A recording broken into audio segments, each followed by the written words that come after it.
Okay.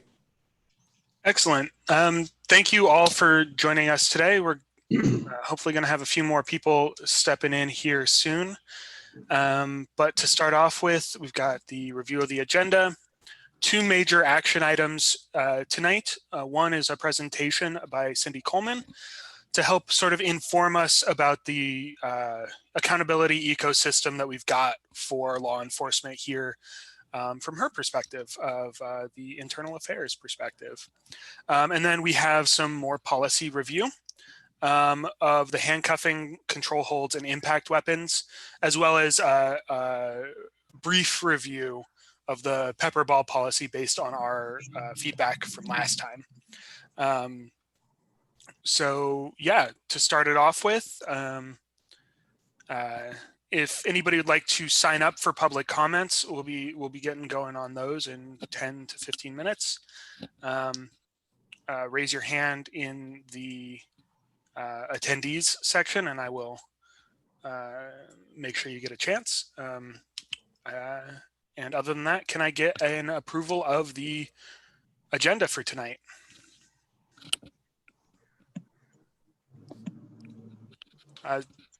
I'll go with universal consent on this one.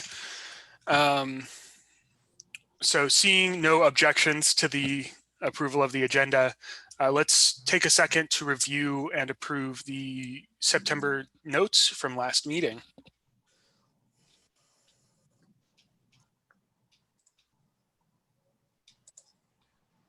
I haven't actually had a chance to look at these, so if you do find anything that isn't a scrivener's error, bring it up. If it is just a scrivener's error, if like a misspelled word or something, we can just point that out to Jeremy to correct it.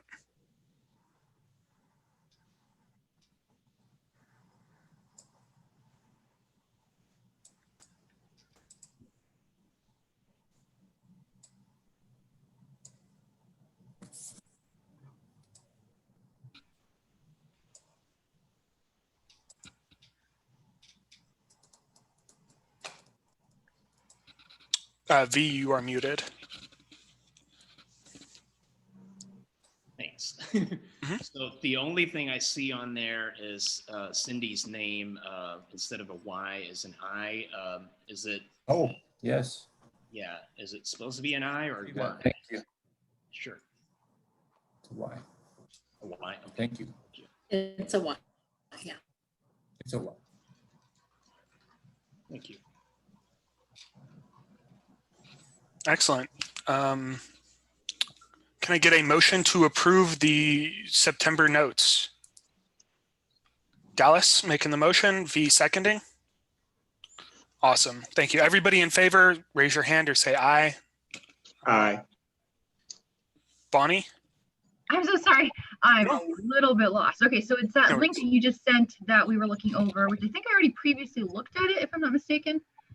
Yeah, so the agenda for, I might be looking at a different spot actually. I think it's the same, yeah, it's the same spot. So in that agenda, we've got the review of agenda, which nobody objected to, which by Robert's rules is universal consent. To move us along a little bit quicker, approval of the September notes, which go from page like 2 to 4. We just got a motion from Dallas and a second from V. So if there's like misspelled words or stuff, we can call those scrivener's errors and have Jeremy correct them in post. If there's some major content that you wanted brought up in those notes that didn't get brought up, now would be the time to mention that. Just out of curiosity, I was under the impression that the notes are not the official record and that the video is the official record. So if something is not part of the notes, does it matter? That's correct. The only reason it would matter is if, like, for example, I was really glad to see that my comment about clarifying that the chief of police did not condone and the department did not condone vigilantism was included in the notes. So if I'd been really concerned about that, making sure that it got in another place that's easily quotable or easily searchable. You know, these notes are a little bit more accessible to folks who might have difficulties watching the whole video or hearing all the audio, which is why we do both. So I had actually previously looked over these notes and I noticed some things that weren't included. Could I have brought that up before rather than bringing them up right now? So right now we've got the motion and the second, which means we're in discussion. So this is the perfect place to bring those up as well. Okay, is this the ideal place? So just so that I could save everybody's time, like I could have told you all about my. Yeah, if you wanted to save a little bit of time, you can always email Jeremy ahead of time. Okay. Okay, dang it, I don't know if I want to waste your time. Okay, I'll just briefly say I would have liked to have seen in the notes that I had brought up the, I'm sorry, I don't have it in accessible real quickly right now, but I had mentioned before, it might seem sort of tangential, but I had mentioned before the fact that there is a portion that says that you can shoot a dog with one of the little pellets that was being aggressive, and I had said that I think that it should go more along with like the words of the Eugene City Code, where it says that an at-large dog is actually the kind of dog that is illegal, so to speak. If it's leashed, it is a dog that is under control, therefore it shouldn't be something that should be shot, if that makes sense. Because a dog that is under control can still be aggressive, therefore I was just saying that there should just be a little thing that says a dog that is at large that is being aggressive, that can be shot. Anyway, I just wanted that to be part of the thing. I know I said other stuff that I also wanted to include, but that's the one that came to mind for some reason. So I'll bring them up earlier next time. Thank you for your time. No worries at all. So we can add that under the, I imagine the pepper balls topics is where that was brought up. I don't have a perfect memory from last month. Yes. Excellent. Can, by chance, you repeat what you would like included in there as a sentence? It was just add an at-large aggressive dog, because it goes to city code, like the actual wording of the city code. It's fine to have a dog that's under control. They might be aggressive because they get scared sometimes, so they will be aggressive, but they will be under control. So long story short, an at-large aggressive dog can be shot by a pellet or something like that. Whoever is actually addressing this, they'll see the wording and they'll just be, okay, just add at large to it. Yeah, and so for the notes specifically as well, this is a record of what you said last time. So you don't need to, it doesn't need to be perfect, like what's going to appear in policy. It's, but it is excellent to get on record so that, you know, moving forward, your comments are commemorated ad infinitum. Okay. So with that change to the notes, is that, would you say a friendly amendment, Dallas? Yes. Excellent. So with that change to the notes, once Jeremy makes it, everybody in favor of approving the minutes as amended, raise your hand or say aye. Aye. Ian, I imagine you are abstaining because you were not here last time. Excellent. As am I. Excellent. Thank you both very much. That's still, we meet quorum. So with that, it is passed. And we can move on to the next agenda item of public comments. So looking in, Jeremy, would you promote me to leader in the chat so I can get Alan in here as well? Yes, absolutely. With public comments, I'm so sorry about my nearness to 11th Avenue. I did receive one public comment in relation to this upcoming policy from a friend who is not able to join us, both because they work and because of the sensitive nature of what we are talking about, as will be made clear while I read their comment. I'm not seeing any other comments in chat. There's a couple more minutes while I read this out, and then we'll move into commissioner comments if we don't see any more. So comment, I'll just read it as though I am them. Greetings to all. My name is Danny. I live in Eugene, and I've lived in Eugene for 8 years. I'm diagnosed with a mental health condition, which during times of crisis has made it difficult for me to communicate verbally. I was experiencing a mental health crisis in my home. My parents were getting worried about me and chose to call the police. At the time, I was living in the area of Eugene, but outside of EPD's jurisdiction and outside of Cahoots' coverage. Therefore, the Lane County Sheriff was the only resource available. The 2 deputies arrived at my house, asked a few brief questions, and when I did not respond verbally, they handcuffed me in my living room, dragged me out of the door, and put me in the back of their vehicle. In the process, my knees were scraped and my private area of my body became visible to my family members. The deputies made no effort to conceal my body or provide first aid. And the moment the handcuffs were fastened around my wrist, I thought that I must be the problem and that the one doing something wrong was me. Handcuffs feel very punitive, and I felt like I was being punished for having a mental health condition. Handcuffs were used on me in crisis and had the effect of worsening and deepening an already debilitating experience of trauma. I recognize and appreciate the difference between Lane County Sheriff and EPD. However, I want to say that this experience negatively impacted my perception of all law enforcement agencies and law enforcement professionals in general. And I'd like to see de-escalation and trauma-informed police officers being used similar to the approach of Cahoots. I advocate for the expansion of Cahoots resources and for all of our officers to receive more training and practice with trauma-informed policing and de-escalation.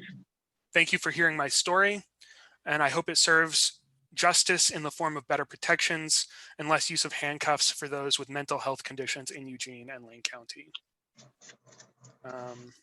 So that was a public comment I received via email. And I'm still seeing none. So let's jump right into commissioner comments. Dallas, would you like to kick us off? Good. Hello, everybody. What I wanted to bring up, a couple of things. One, right now we're in October, which is Breast Cancer Awareness Month. And wanted to let everybody know that I am one of the 12 men, community leaders who are part of the campaign as far as raising awareness and raising funds for Lane County. I bring that up because I know last year the Eugene police participated in some type of way with like a pink vehicle or something. So I want to find out either through Jeremy or Navasia, you know, is the police going to do that? And if so, I can coordinate with all 12 members. We can meet up someplace, do something with the vehicle to kind of show, I believe it would be really good PR as far as what we're doing for the month of October for breast cancer awareness. That's part one. And then the next thing is, I just overheard through that comment that you were talking about, Sean, last meeting, I talked about Cahoots has reached out to us, and I want to know what has been done as far as trying to either reach back to them to find out what some of their thoughts are as far as how can we improve many of the things that's going on, utilizing them, and what do we need to do to take it to the next level? Excellent. To answer quickly, I did call Cahoots back. I have not received a reply, so I'm coordinating with Jeremy for that now, which is probably going to be more efficient anyway. And as far as visibility for the commission, I think we have done similar visibility, and it is one of our goals. And we've worked with Beatrice, who would be an excellent person to coordinate. Maybe if we stick around for a few minutes after the meeting to talk about it. Next up, Jennifer and then Chantel.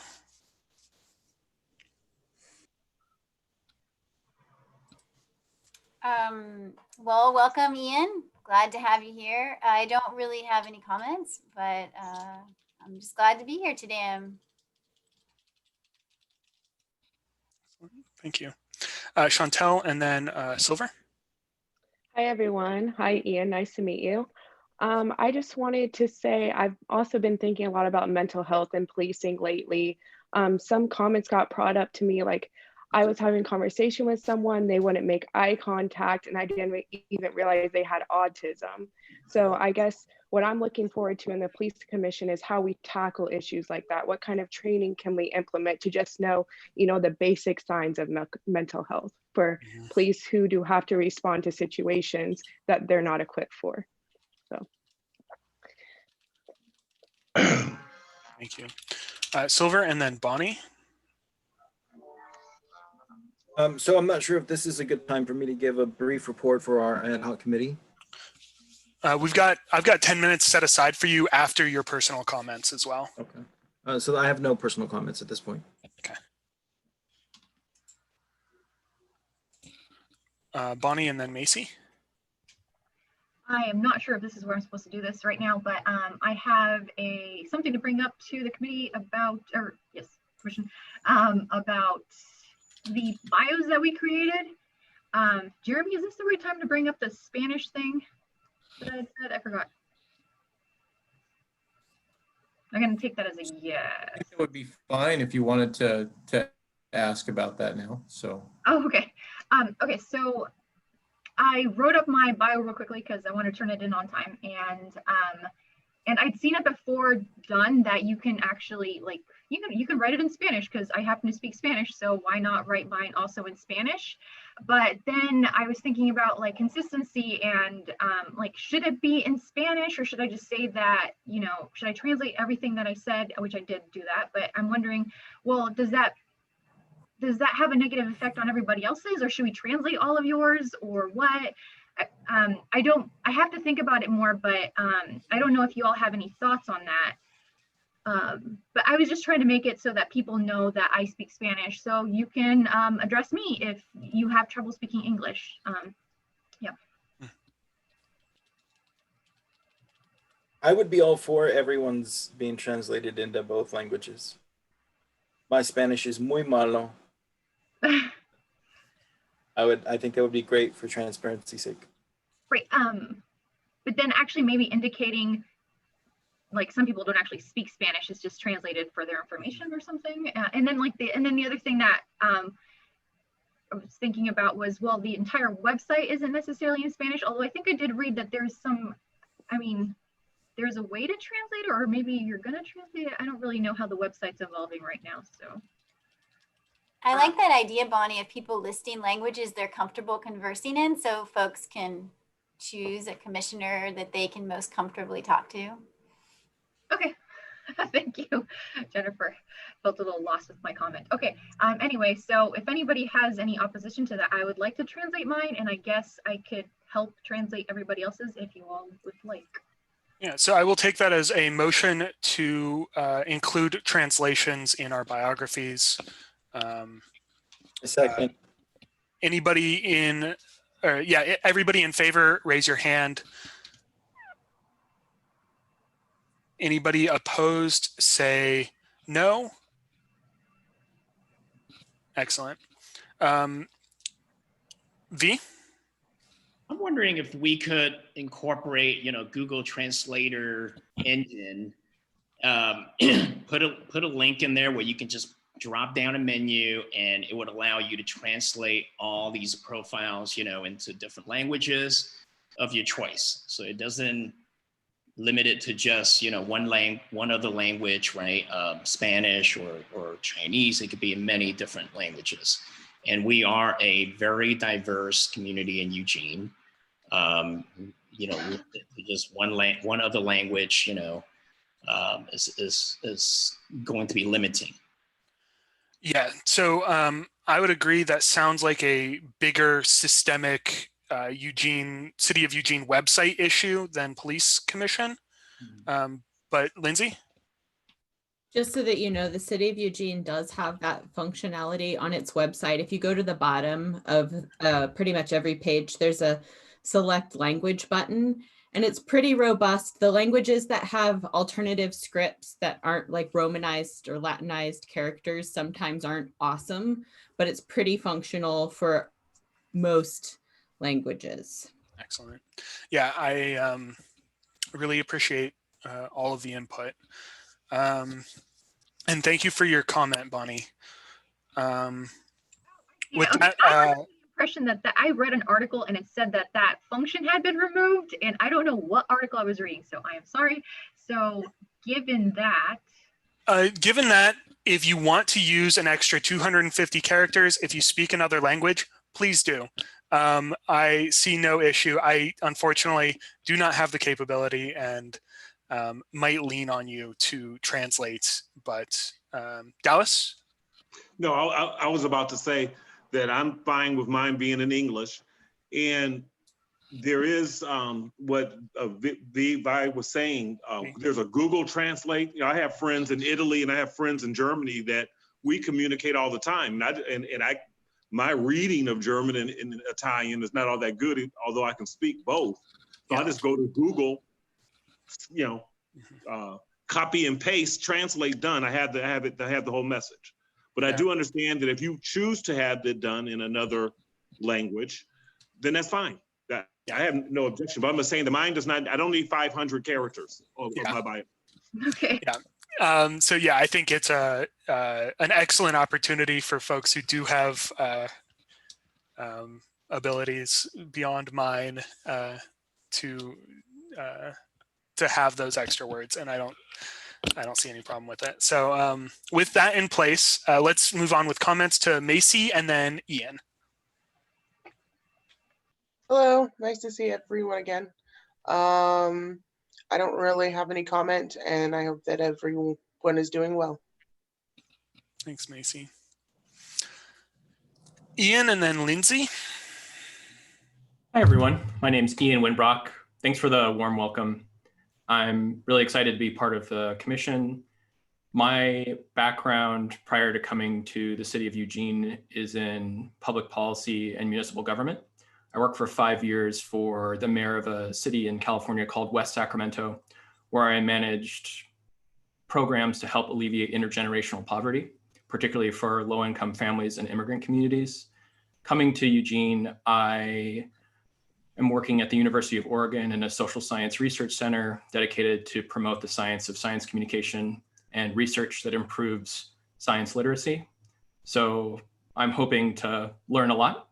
Definitely feel like there's a lot for me to learn, and I'm excited to be part of the team so that we can together look at police policy. And I'm hoping to use my background in public service, municipal government, and science communication to bring those lenses to our work. Thanks so much. Thanks, Ian. Lindsay and then V. Welcome, Ian. And so I apologize for missing last month's meeting. I was helping out my grandma who became a climate refugee at 97. So I apologize for not being here, but she's well and is no longer evacuated from the fire. So things are getting slightly better.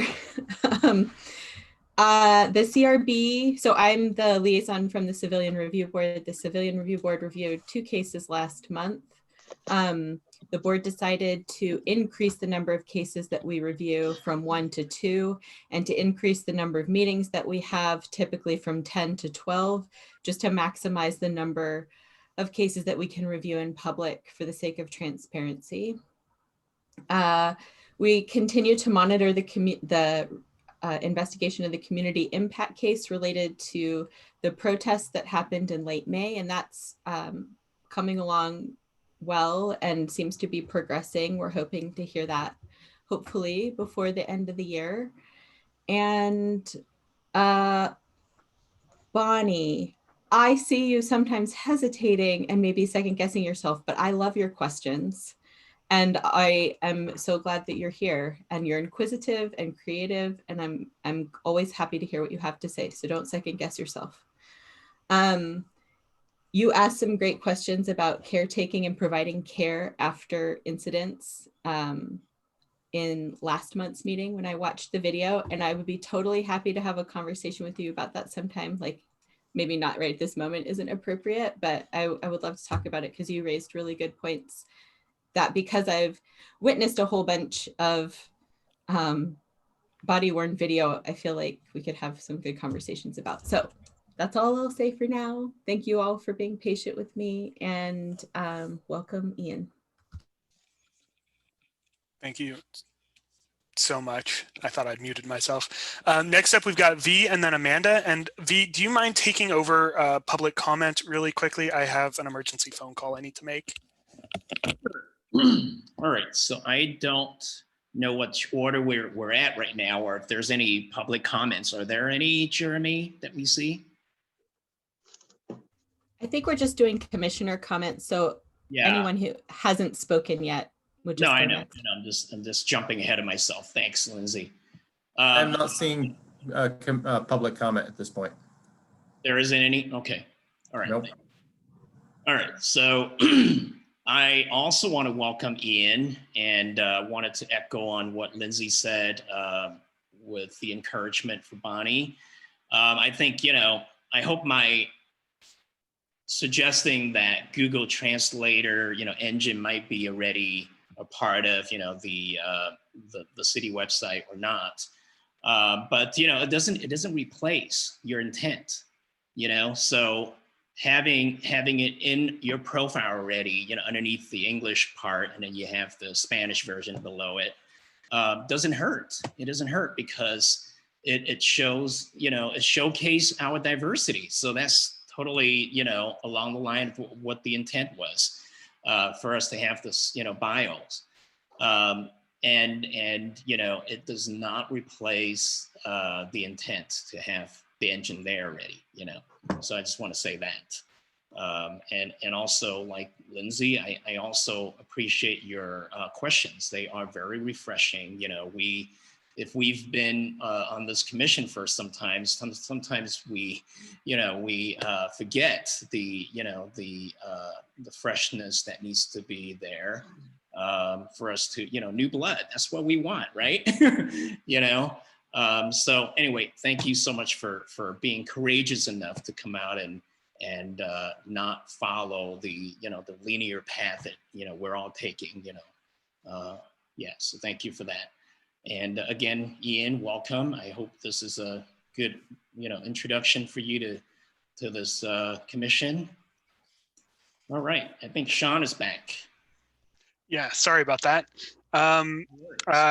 Next we have Amanda and then Alan. Hello, so welcome, Ian. Like Jennifer, I'm also a liaison, so I'm liaison for Human Rights Commission. And I do have a Human Rights Commission update for you all.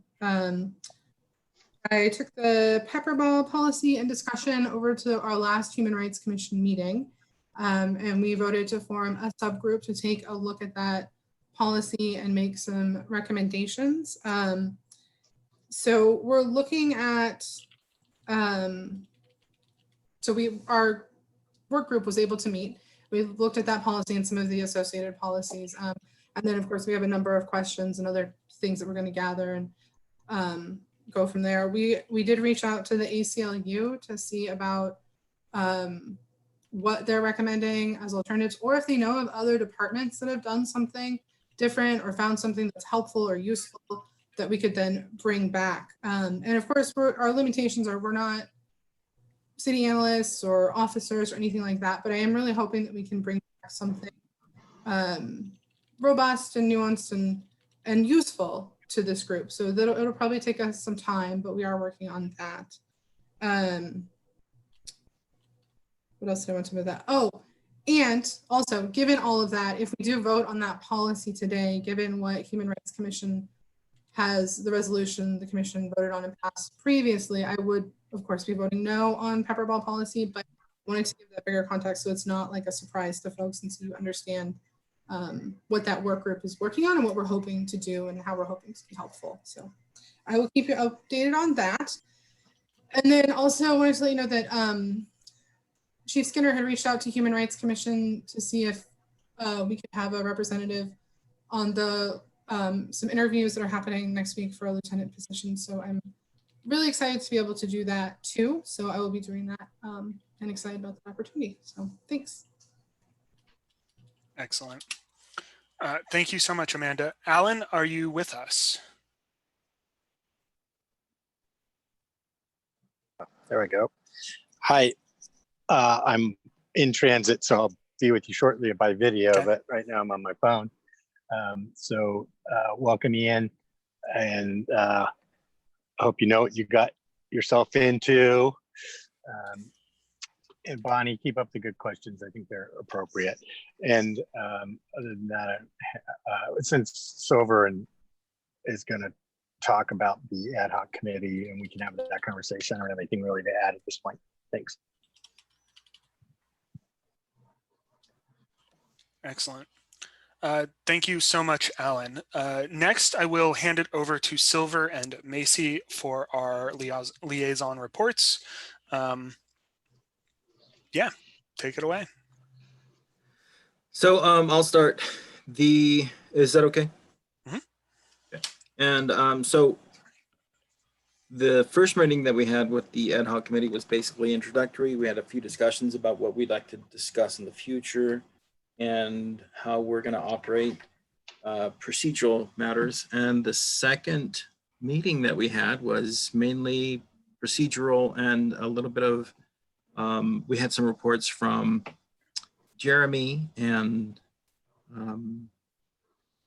Leah Pitcher and Cindy Coleman as well. And as a liaison for well, not technically a liaison, but as a person who's on the ad hoc committee from the police commission. I don't know if does that qualify as a liaison? I guess. Ooh, fancy. We gave a little bit of, just information concerning what we do on the police commission and how we've operated. Mostly just getting set up for future discussions. And we're going to be hopefully receiving a survey link at some time in the future, a doodle poll for dates and times that we can meet. We did receive some information about policy matters and issues and things that we were going to be discussing. And we had a sort of breakdown of when those timeframes were going to be taking place. But it sounds as though those discussions, those specific discussions are sort of up in the air. As I asked, we have any number of different topics that we can hit upon for future discussions. That was the point that I walked away with. So I'm not sure if that meant that what we were sent as far as the schedule is going to be set in stone, or if those are still up for if there's some movement around that, and if we can have greater discussions about different policies. That's it. Excellent. Thank you, Silver. Macy, did you have anything to add? Silver pretty much said everything that I was going to. It was per procedural and discussing about what policies that we are going to be talked about. But as of this point, it's just more of seeing how things are going to go and just hammering that out currently. So Excellent. Thank you so much, Macy. Kyle or Naivasha, if you'd like to add anything before we move on to Chief's report. Yeah, hey, thanks for everybody being here. I don't know if there's actually been a plan yet to make the formal announcement, but I do know that we have selected a new person that's going to replace me, and I'm super excited for you guys to meet him and come on board. Hopefully next month you'll be able to pop in for our meeting here. It's one of those things that I was a little nervous about, picking the right person that can interface well with this group, and I mean, not that anybody couldn't do it, but it certainly is it's a unique role to be in. And I'm super excited about Ryan coming into that spot. So I'm excited for that. So that's good news on my front. Excellent. Thank you, Sergeant Williams. Naivasha? Hello, everyone. Welcome, Ian. I don't have much for public comment today, but I will say that we are starting to roll out our breast cancer awareness for this month, and we will have decals on some vehicles, as well as authorized pink face masks, which I just ordered mine, and pink fingernails. We can paint our nails pink. So all that's underway. Glad to be here today. Glad to see everybody as well. Excellent. Thank you, Officer Tester. Next up, Chief Skinner.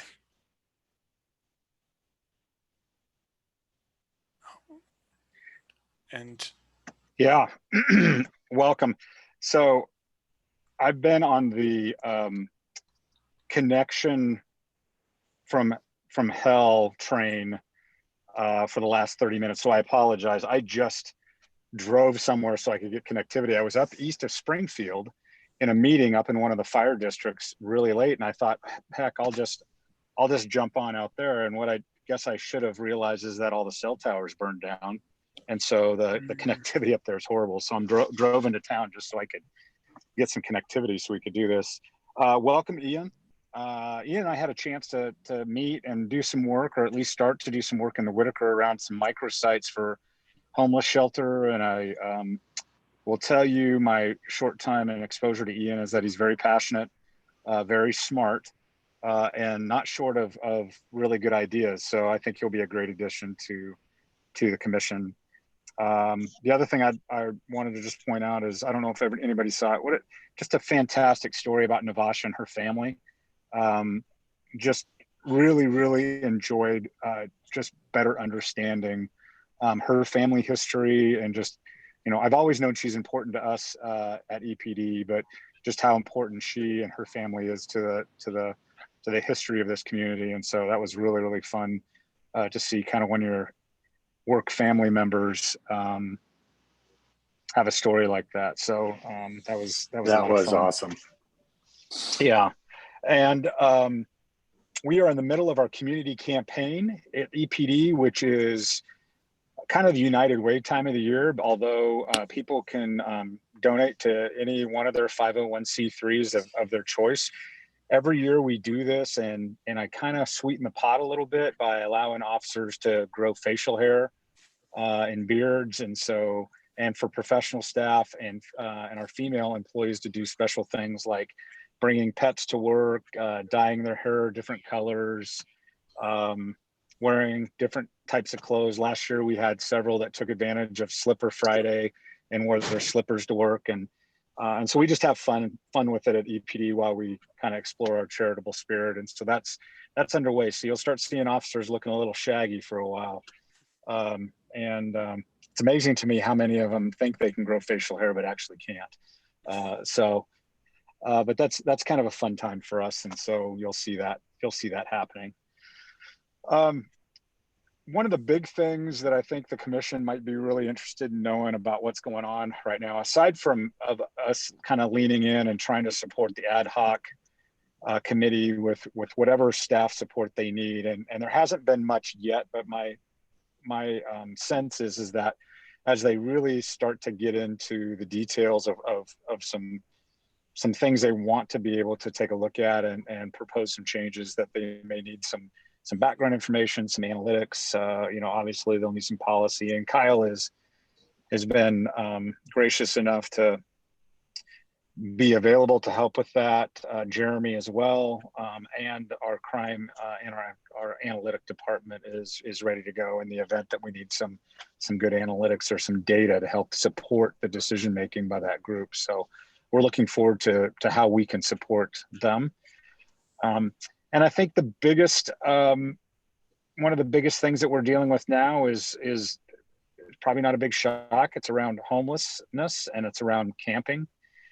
We've got a real kind of polarized community around what to do with people that are camping in public right of way right now. And one of the things that we are in the midst of doing is establishing a pilot program. And I think I've talked about this before, but we're actually kind of going next level, establishing a pilot program utilizing those parking enforcement officers that don't have a lot of work right now because there's just not a lot of parking in the downtown core or up on campus because of the lack of in-person learning, and repurposing them to help with the car camping. And we're eventually going to move them into the space of dealing with right-of-way camping. And so the purposeful goal for me is to try and get EPD out of the first touch posturing when it comes to illegal camping, and try to do a little bit of outreach through this other team to either find a place for folks to go, or to mitigate the situation where it is they're camping. Most of those are generated by community complaints, and it's a lot of complaints in some areas. And so we're trying to get police officers out of that work, and only have police officers engaged when there is a specific nexus to criminal behavior and safety issues.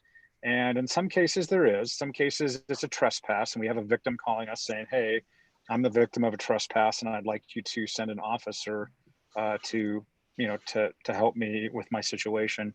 Or there's reports of drug use or drug dealing, or of a couple instances we've had some thoughts about whether or not some of the people coming and going were underage minors, some of those types of things. And so EPD will still respond and try and do good investigation where that is warranted for criminal behavior, but we're really trying to back away from the first touch when it's just illegal camping. Us showing up and writing a citation and then walking away is not obviously working. And so we're really wanting to move towards more an outreach model. And so this pilot program, I think will be good, and I think it will be instructive and instruct us, and as we move forward, when we talk about the community safety initiative, about how we match a different resource for a need that we have in the community. And so I'm fully engaged in trying to support that, and it's a partnership between the police department, public works, and public development, all finding some extra money that was allocated elsewhere and carving that out so that we can do this pilot project, since the parking fund is kind of in bad shape because of the lack of revenue. So I think that's really positive. I think it's awesome to think about getting creative during this really tough financial time, and recognizing that maybe there's an opportunity to match a different resource with the need. So that's really good. Lastly, I'll just say I got an email from an individual that apparently either didn't understand my comments at the last commission meeting, took them out of context, or maybe I just need to be a little bit more clear. So I'm going to be clearer right now in the event that this individual is either listening or gets this. At no time last time when I was at the commission meeting did I condone vigilantism. That's not what that conversation was about. The question surrounded whether or not a bystander could help a police officer if a police officer was in trouble or found themselves in trouble or in a dangerous situation. I don't condone vigilantism. You have a police department, a very competent police department that can handle those things. We need people's eyes and ears. We don't need their action when it comes to keeping this community safe. So we do not condone vigilantism. What I did say is that I had an experience in my career where I was in a really, really bad situation out in the middle of nowhere, in the middle of the highway, and somebody stopped and helped me. And so the Good Samaritan kind of doctrine is what I was speaking to. And unfortunately, this individual seemed to think that I was condoning vigilantism and asked me to be a little bit more clear. So I'm hoping that I was very clear that I don't condone that. As much as I love this community and I love the people that we serve in this community and want their help and want their eyes and their ears, that's the extent of the help that we need right now. Let's let this professional police department handle kind of the dangerous work that you've asked them to handle. So with that, I'll turn it back over to you, Sean. Excellent. Thank you, Chief Skinner. I would like to, we have no time for questions today, but maybe as closing comments, if anybody has ongoing questions, we can direct them to Chief Skinner. Right now, I would like to welcome Senator James Manning. We first have a presentation by Cindy Coleman from IA, but the senator's schedule has gotten a little complicated and he didn't want to abandon us. Though we had planned on him coming next month, I'm hoping we can rearrange our agenda tonight to incorporate a legislative update by Senator Manning as to sort of the step. So we're police policy and procedure. Then there's like city level ordinance, and Senator Manning can introduce himself better than I can as he brings his camera up and microphone online as to what he's doing at the state level. But first, can I get a motion to change the agenda to add Senator Manning after the pepper ball policy instead of the handcuff policy for tonight and make time there? I'll make a motion for it. Thanks, Dallas. And Second. V as a second, or Alan, let's do V as a second because I can see him. Everybody in favor, say aye or wave your hand. Aye. Excellent. Thank you all so much. With that, we will revise the agenda. Thank you for bearing with us, Senator Manning and Cindy Coleman. So Senator, if you wanted to take another half an hour off, we've got Cindy before you. Or if you want to give yourself an introduction here and now, that's also perfectly acceptable. Oh, I'll wait. I'm fine. Thanks. Awesome. It's great to have you with us, and welcome to Cindy. Hello, good evening, everyone. I'm Cindy Coleman. I'm the Professional Standards Manager at the Eugene Police Department, and I have been asked to come and give a overview of what we do with an internal affairs investigation since we have so many new members on the Police Commission. So for some folks, this is going to be repetitive, but hopefully will be a refresher and be helpful for the newer folks on the committee. For clarity for all of the commissioners, this is informational. We're not hammering out policy here. We are grateful to have your insight, Cindy. Please continue. You bet. Share my screen.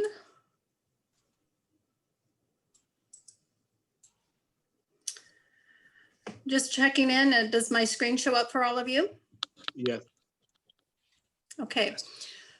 So internal affairs is a section of the Office of Professional Standards. And we report to the Chief of Police. And currently we have Sergeant Jason Barrett. He is our internal affairs sergeant. We have Sergeant Kyle Williams, who you're all very familiar with and have worked with closely. He's the professional standards sergeant, does policy development and police accreditation. Rick Weber is in our office as the program coordinator, and then myself. Also under the Office of Professional Standards is Lisa Magnus. She is our quality assurance manager.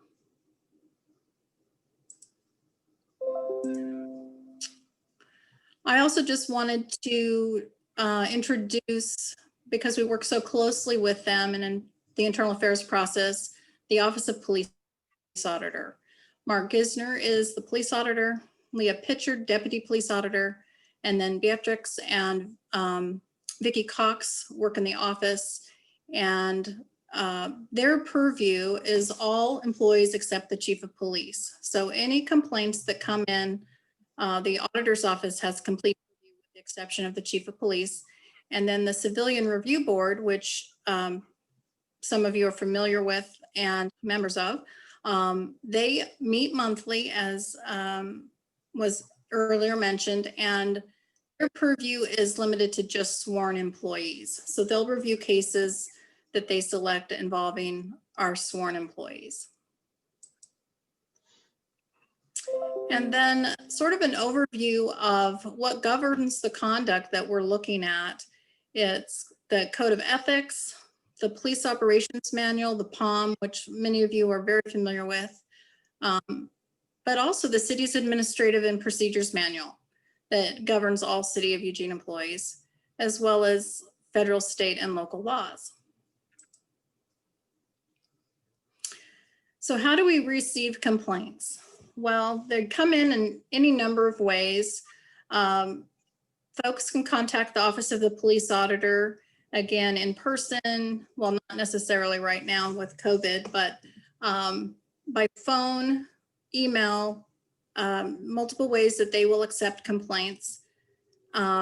We get sometimes walk-ins at EPD, or a citizen can make a complaint to an on-scene police supervisor, as well as complaints come in sometimes through communications, our 911 communications. They'll be routed to the watch commander, as well as internal complaints that might be brought forward by other employees.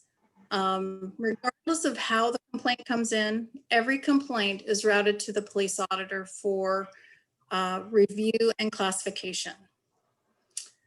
We also have, in addition to the complaints, Internal Affairs and the chain of command and the auditor have visibility through a program we have called Blue Team of all reportable use of force and vehicle pursuits.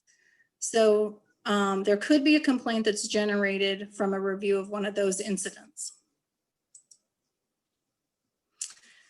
Then the next thing I wanted to describe for you is that we do have various classifications of complaints, and depending on the classification will dictate what type of investigation is conducted.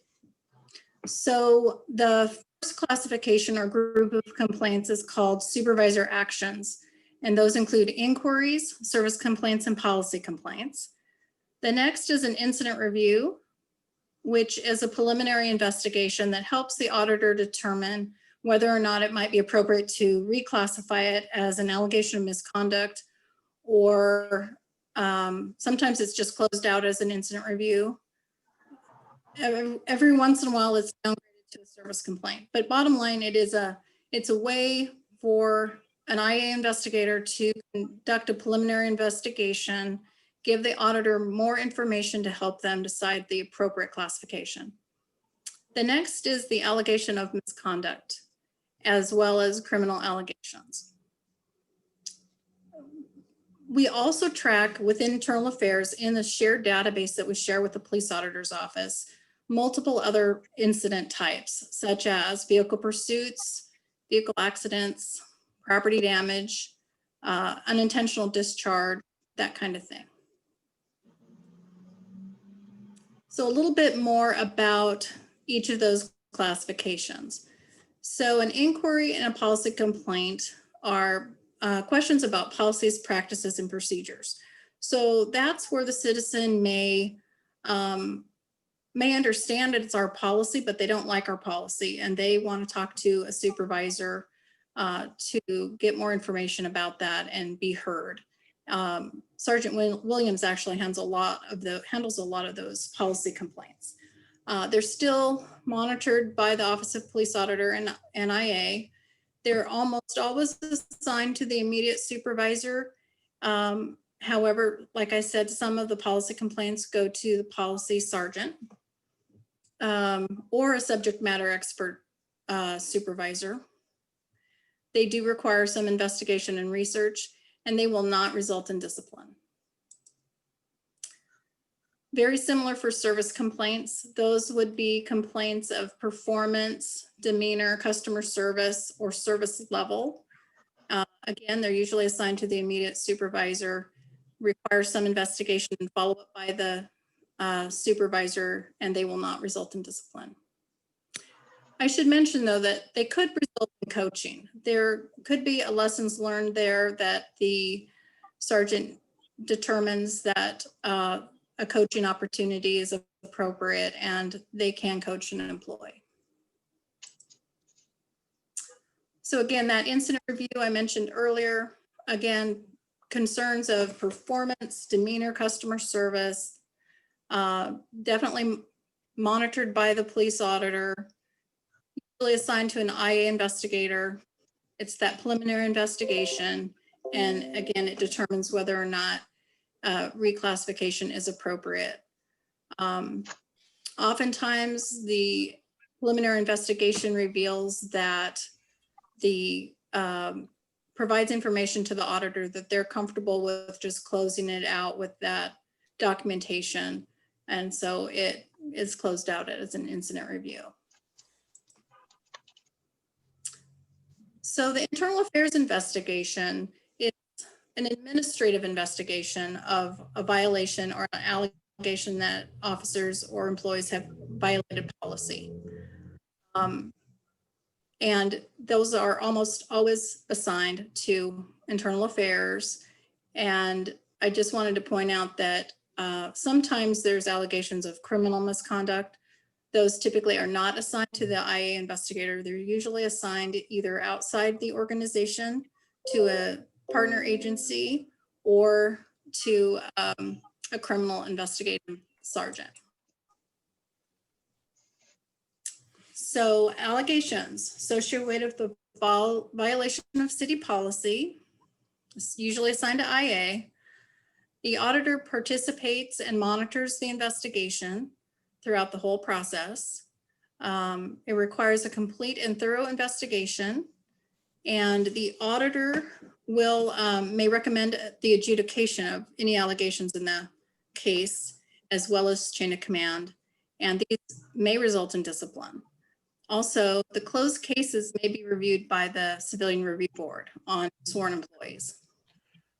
Cindy, I have a question. Does anybody else have questions before we move on? My question was if the Civilian Review Board had any insight into the kind of discipline that is administered by the supervisor, if there's any sort of feedback for that branch of our civilian oversight. No, the Civilian Review Board, if when they choose a case that they'd like to review, they get the entire investigation. Absent or redacted out would be anything that discloses what the discipline would be. For example, if it's a sustained case, there'd be some level of corrective action or discipline. That part is not provided to the Civilian Review Board. It is provided to the auditor, but not the Civilian Review Board. Does that answer your question? Yes, though I'll have more maybe for Lindsay later on. Okay. Sure. So there's 4 general category or phases in an IA investigation. The first is the intake and classification. And again, that is really the responsibility of the auditor. I mean, any supervisor can do an intake, but everything's routed to the auditor for their review and classification. Once it's classified as an IA investigation, it gets assigned to an IA investigator, and they follow the process involved for completing a complete and thorough investigation. Once the investigation is complete, we route the entire investigation to the chain of command to prepare a recommended adjudication, and as well as provide the auditor's office with a complete copy of the investigative file. Then it goes to the adjudication phase, which the chain of command reviews the investigation and recommends the adjudication. Meanwhile, the auditor's office is preparing and submitting a recommendation to the chief as well. Chief makes the decision, pardon me. If we have a case where there is any allegation, then it moves on to the disciplinary phase. And in that case, it goes back to usually it's a sergeant, the employee's immediate supervisor, where they will consult with me, they'll consult with our Employee Resource Center, and they'll take a look at the employee's previous discipline history, and they'll look at discipline comparables to help inform them of what they believe the appropriate level of discipline should be. And that gets routed again through the chain to the chief, who makes the decision on discipline.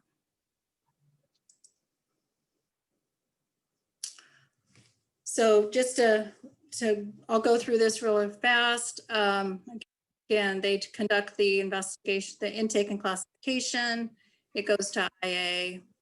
Internal complaints may be routed to IA directly, but still routed to the auditor for classification. And almost always they're assigned to an IA investigator. Once the investigation is assigned, I will make the employee notifications and the union notifications if it involves a represented employee. The investigator conducts the investigation.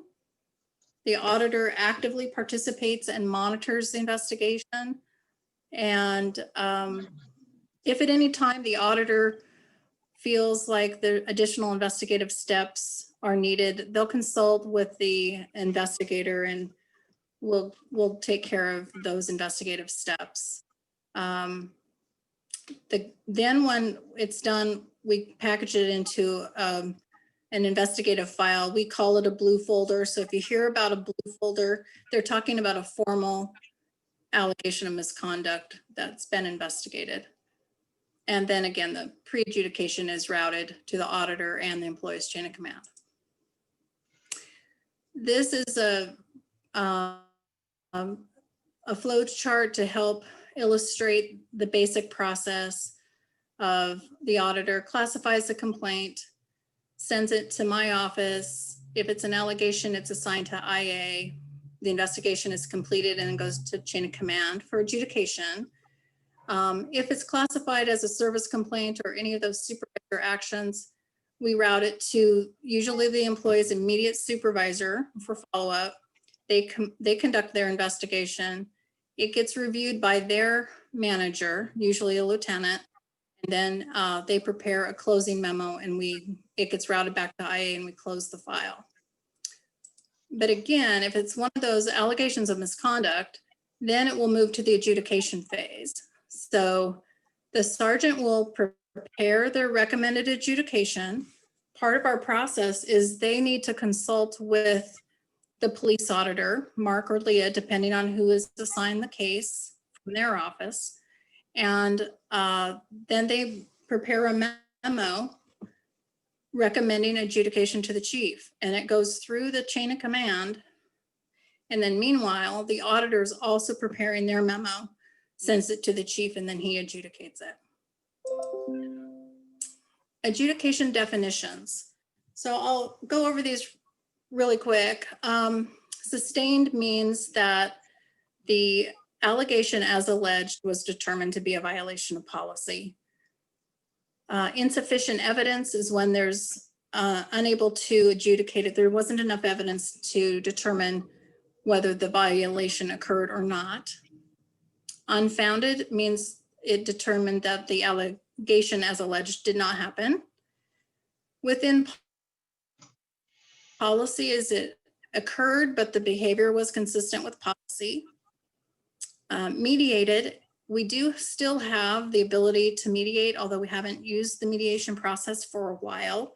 But that is if all parties agree to mediate and it's a case that's been determined is suitable for mediation, the office mediate the complaint with the complainant. And if the mediation or the mediator determines that it was completed in good faith, then it will be closed out as mediated and there will not be an investigation. Then administratively closed, that's rarely used, but that is for the rare circumstances where the investigation was not able to be completed before reaching a conclusion. So the burden of proof in the administrative investigations that are conducted by Internal Affairs. Can we pause actually just before this next segment to see if we have any questions? I thought I saw Bonnie's hand earlier, but I might have just been seeing it out of the corner of my eye. Okay. I've got Amanda then, and then myself, and then V. Okay. So my computer is being funky. You might have said this and I might have missed it, but I just was curious how the civilian review board is chosen. How it's chosen? Yeah, how the members are chosen for that. Same way as us. Oh, okay. Sorry to step on your toes, Lindsay. My question was, you talked about, can you go back one slide? I'm sorry. You talked about administrative closure not being able to be investigated before it was closed. Is that like the officer moves precincts before IA gets to look at it, or what situations would that arise in? It's very rarely used, but for example, we could have a complaint that may have come in third or fourth or fifth hand, because that does happen from time to time. And it's assigned to an investigator, and they investigate it and they take it as far as they can take it. And it's not that they are not able, that they don't believe the complainant, but just based on the information they have, they're not able to take it any farther. However, these can be reopened if at a later time substantial information comes to light that would help finish the investigation. It's just the case I'm thinking of, it was years ago, and we were not even able to identify the employee. But there was some feeling as though that there was something to the complaint. We just were not able to take it to that conclusion, to even identify the employee. So it's rare, but it's out there for those circumstances that. For clarity, if somebody did resign before discipline was meted out, the investigation would still continue? So we have had cases where if an employee resigns during investigation, we could close it out that way. In other words, if someone resigns and we're not able to have taken their statement, typically we would close it out as resigned during investigation. If an employee is if for example at intake, if the employee is already or no longer employed at the time we receive a case, typically the auditor will dismiss it. But in those cases, the chief could determine that he wants to investigate it anyway to understand the facts of what happened. Excellent. Thank you so much. Anything else before? Yeah, I've got V, and then Lindsay, and then Bonnie, and then Dallas. Yeah, so Cindy, my question is a really, really simple one, I think. You mentioned in your flow chart, in your presentation earlier, property damage. I can imagine all sorts of things, but I'm wondering if you can give me an example or two of what sort of property damage, the officer might have a complaint for. Sure. So this isn't where there's necessarily a complaint, but it's something that the department has chosen they want to track, and then we track it in the same database that we track the complaints. So an example, or our protocol is that if we damage any citizen's property, that needs to be documented in a property damage incident in Blue Team. If we damage, regardless of the value, if we damage city property over $100, or city property that would be determined sensitive or Otherwise, we would want to track that as we have a damaged property too. So damaged property for and lost property. So these are just additional incident types that we track because the department has decided that we want them. One example of a property damage could be officers respond to do a welfare check and they bust down somebody's door. So we're going to track that via Blue Team as a property damage. And if we get a subsequent risk claim, we're easily able to match that up and say, yeah, we did bust somebody's door down and here were the circumstances that led to that action. Excellent. I've got Lindsay and then Bonnie, and then we'll let you get back to your presentation. Super minor point of clarification. So the Civilian Review Board is chosen slightly different than Police Commission. So the mayor and the auditor appoint a subcommittee of people to review the applicants for the Civilian Review Board. That subcommittee then makes formal recommendations to City Council. City Council appoints, and then Civilian Review Board members go through mandatory background checking. So it's very similar in that council appoints, but there is a couple processes before and after that that don't exist for other boards or commissions. Thank you. Thank you, Lindsay. Bonnie? Hey, Cindy. I was just wondering if you can talk a little bit more about the what do you do with the information, the history of misbehavior, and is there like a manual or like a book or something that's kept that kind of gives people ideas of what's comparable to the behavior as a discipline or whatever you call it? You talked about comparables earlier with discipline comparables. Is that what you're referring to? Yes, thank you. Yes, So, I had questions about it too.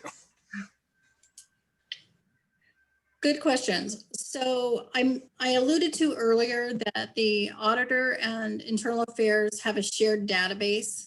It's called IA Pro. It's a pretty powerful database that allows us to track multiple incident types. So not just complaints, but things like property damage, vehicle accidents, vehicle pursuits, use of force is a biggie, of course.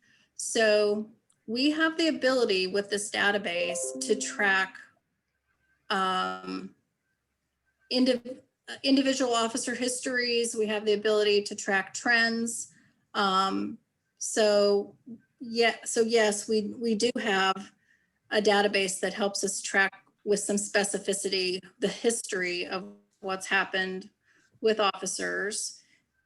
And it also tracks commendations, just to add that. We care about that too. We track those as well. And then in terms of discipline comparables, what we do not have, what I think you might be referring to, we do not have a matrix per se, but we do take a look at whether or not, if we have a sustained complaint, we first take a look at, does this officer have any recent other sustained complaints of a like nature? And then, so we want to, because if they do, and if it's recent enough, this case could result in progressive discipline. But in addition to that, we also take a look, depending on the type of allegation, we take a look citywide. That's where the Employee Resource Center comes in, to take a look at what similar incidents have resulted in, because we want to be fair and equitable for employees. So we're looking at our database for history of individual employee discipline, but HR, or the Employee Resource Center, also will weigh in with their expertise on where they think this case would land. And they usually give the supervisor a range of discipline for them to consider. And then the supervisor, who's actually more the subject matter expert in what their expectations of a particular officer are, will take that into consideration when they're making their recommended adjudications. Sorry, this is the Employee Resource Center, is the one that provides the range of disciplinary. Yes. Oh, yes. Do we have? That's, you might, they've recently changed their name. They're human resources. I'm sorry, I didn't hear you. So for clarity, this is internal and not, is this a publicly available comparables document or the like? No. Okay. No, Is that this what you is were after, confidential employee. Yeah. So again, for further clarity, this is also comparing officers to other disciplines within EPD, not branching out, not going to anywhere else, correct? It's looking at other EPD officers, as well as, depending on the allegation, it may be appropriate to look citywide. So for example, if it's a use of force or constitutional rights allegation that's been sustained, it's not going to be looking for those in public works. There's just not going to be those comparables. However, if it's an unsatisfactory performance or some other conduct related thing, there could very well be comparables that they need to at least pull and look at and provide that information to the sergeant so that they can be best informed about what we've done in the city. It doesn't mean that because they're police officers, it could result in a higher discipline, but they want to make sure, we need to give them all the information about what we've done in the past in the city. So it is just looking at the city. It's not going outside the city of Eugene. And sometimes it's not even going outside the department, depending on the type of allegation. I had Bonnie and then Lindsay. So along with that thought, you said that it could possibly result in a higher discipline because I suppose police officers would be held to a higher standard. Given that, but also having heard that most of the punishments are based off of precedent or previous punishments, how does that work?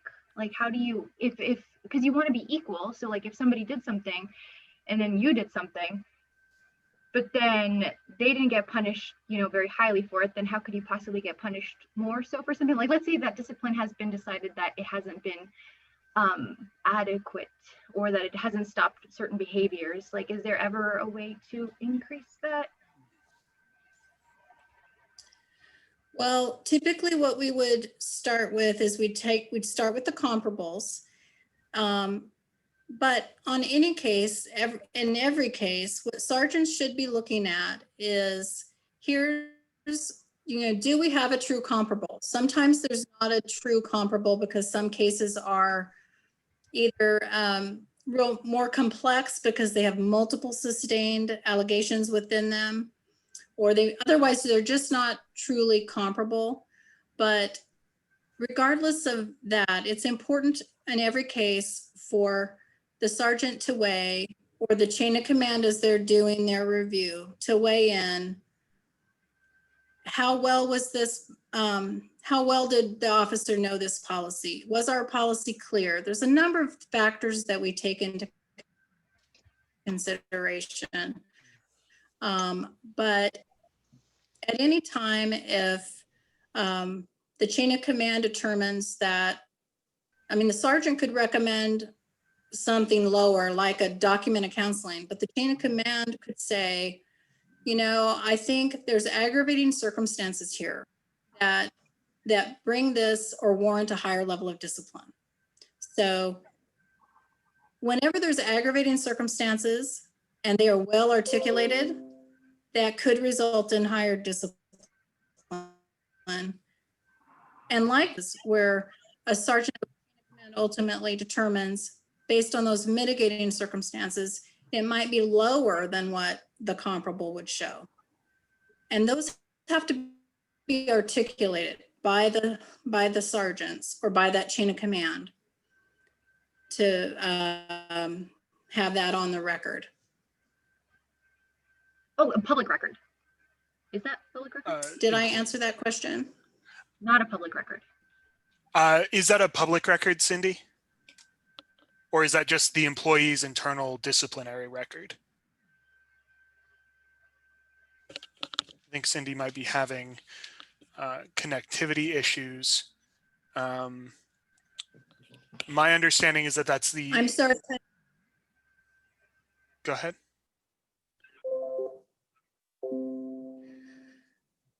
Employee disciplines are generally, they're not public record, and they're under state public records laws.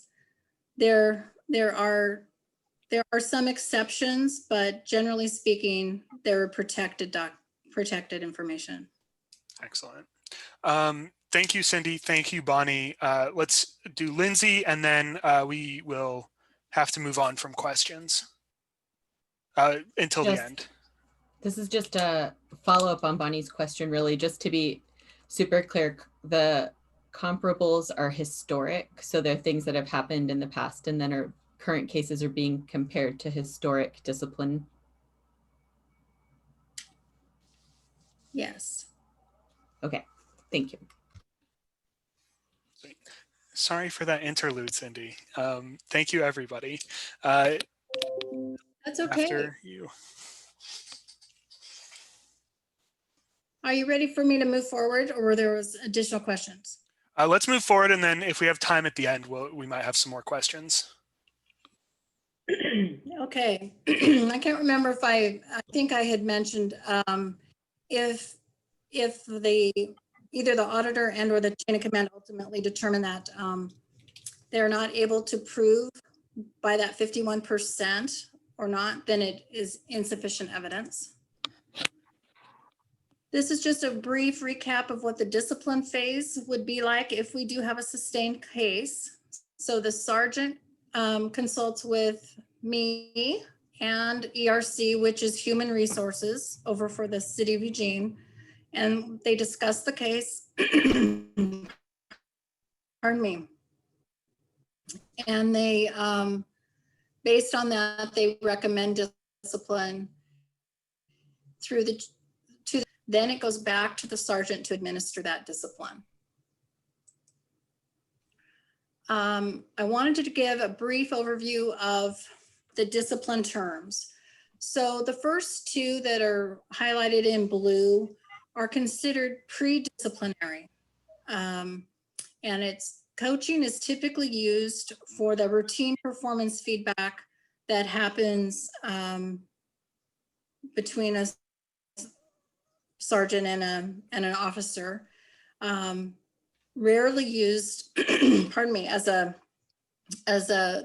discipline or corrective action in a formal IA. That's usually more routine. Documented counseling is also pre-disciplinary.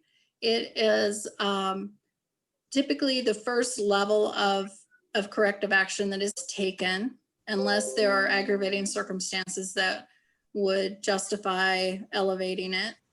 And then oral reprimand and written reprimand are the first stages of actual discipline. And I sort of look at it, they're really the same, because in terms of that they're both written and documented, but it's sort of level 1 and level 2.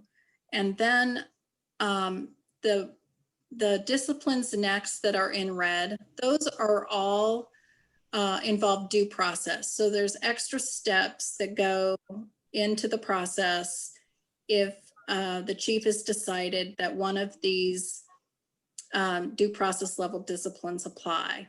So you could have a suspension. That means we're putting an employee on leave without pay. And it could be from 1 shift to to, 5 shifts. Doesn't matter. That's a suspension. A demotion is another alternative that could be used. It's also a due process level where they demote from one rank to a lesser rank. And then, of course, termination, where the recommendation is that their employment is terminated. And that, of course, is the final step in the process. Just really briefly, this presentation wasn't about statistics, but I thought I would put up here just an overview of where we were in 2019. So you can see that we had 400 service complaints, policy complaints, and inquiries last year. That increased substantially from 2018. And then our incident reviews were 14. That means incident reviews versus needing to be allegations of misconduct. And we had 28 allegations of misconduct plus 4 criminal allegations of misconduct and 340 commendations. And of those formal allegations of misconduct last year, this is how the auditor did the major classification. So again, just to maybe remind the group, we have one incident could involve multiple officers, and it could involve multiple different types of allegations, but the auditor needs to do one classification and subclassification.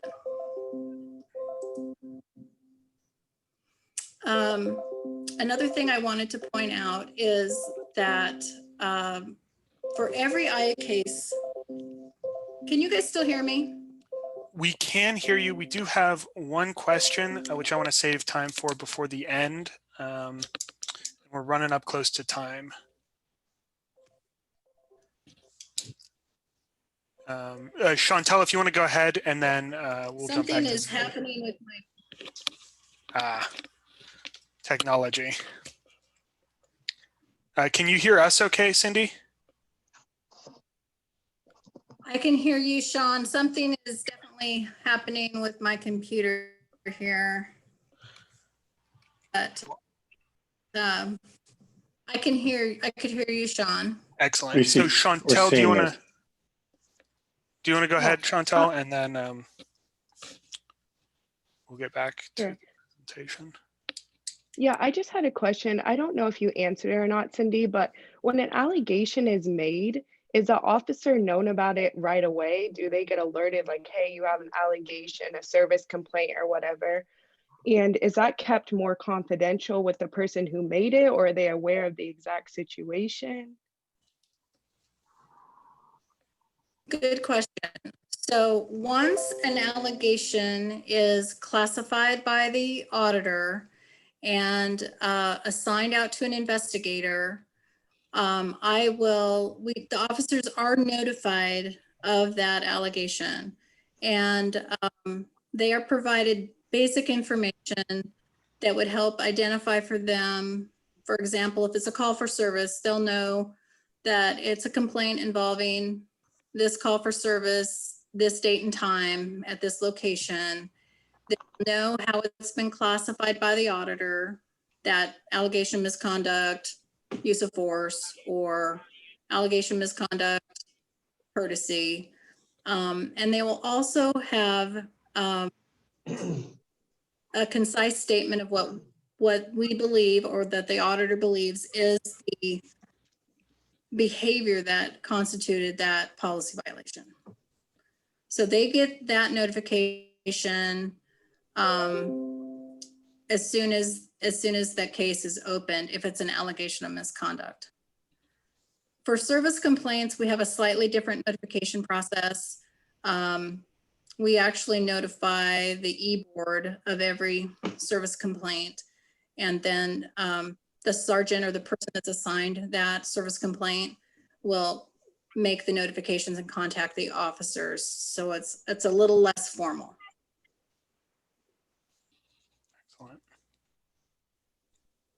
Thank you both. Cindy, how many more slides do we have left in your presentation? This is really my last slide. I think it's an important though for you all to know that for every IA case that we review, whether it's a service complaint or an allegation of misconduct, every one of them we look at and we identify, do we have performance issues? Do we need to make some revisions to our policy? Maybe the policy wasn't as clear as we wanted it to be, and we need to do a better job of making that clear. Do we have any training enhancements or adjustments that would be appropriate, or equipment malfunctions, anything like that? We will identify through our process. And then, so yeah, then I was just wondering if you had any questions. Excellent. V and then Dallas. We got about 5 minutes for questions. So Cindy, I was wondering if you could make your PowerPoint available for us to review later. You know, I certainly would like to. There was a lot of information to digest, you know. So it'd be great if you could. Excellent. I will send that to Jeremy. Thank you. Awesome. I've got Dallas and then myself. Mine's a quick question. When you have these complaints that go to the auditor's office, obviously you're saying a citizen has a complaint with a police officer and they go to the auditor's office. Well, I wouldn't be going to the auditor's office. I'll be going to my attorney, and my attorney might go to the auditor's office. So what's the breakdown between people who have already involved an attorney with their issue versus someone just walking in representing themselves? Well, if they are wanting to make a complaint, then the auditor's office will take that. So that's a really good point. We're going to be looking at, our process is going to be looking at, did we have any of our employees violate our policies? So it's an administrative look at that. It's not necessarily, if somebody wants to file a risk claim, or in other words, I've been damaged by the police officer's actions and I want compensation, that the auditor's office would make a referral to the city's risk management department for that. And then that goes through a different but similar investigation. We can help risk management with an investigation, and then risk management makes determinations about whether they're going to accept or deny a claim. So I hope that answers your question, but it really kind of depends on what the citizen is looking for. Sometimes it's outside jurisdiction, or there's what's called an alternative remedy. Sometimes the auditor will dismiss a case due to alternative remedy. For example, if they're complaining about a traffic stop and they want to dispute the facts of that citation they received, typically the auditor's office say that's a matter for the court, not a matter that we're going to resolve through the complaint process. However, if they said, I want to dispute this citation and the officer was rude to me, well, we would take the rudeness complaint because the judge isn't going to deal with that. So the auditor's office will, through their intake, will determine what the scope of the investigation is. Excellent. Thank you very much for joining us, Cindy. We are unfortunately out of time, though. If we have more questions, we can send them on to Jeremy, and hopefully you will be kind enough to get back to us. I will editorialize in my closing comments, but thank you. Thank you, Cindy. Thank you, Cindy. We have a quick review of the pepperball policy, and then we've got Senator Manning up just after that.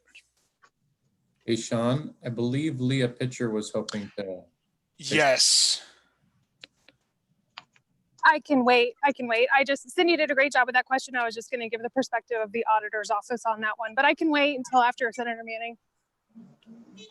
Thank you so much. So Kyle, with Pepperball policy revisions in response to our feedback last time. Yeah, thank you. Let me turn that off. There were really only two sections that folks had asked for some adjustments to, and that was under usage criteria, section B, number 4. And so I made an adjustment there as requested. And then we talked about post-usage procedures in section D, number 1, about adding or calling out the fact that if we're using it in a crowd dispersal or in some limited circumstances, it's going to be hard to provide medical care or observation. And so I just added a when possible, so that we know that the expectation is there that we provide it if we're able to, but also acknowledging that that's not always going to be the case. So those are the two places where I made some adjustments, and I would open it up for additional feedback. This is page 8 of the agenda, if anybody's searching for it in our packet. Thank you, Sean. Which, by the way, we have to look up on our phone because I'm using my computer to see you all. So what was the first thing that you said? Sorry, I got the second one, but it was B4 on page 8. And it's the highlighted language there. John, would you like me to share that part of the policy? Sure. That's a great idea. Okay.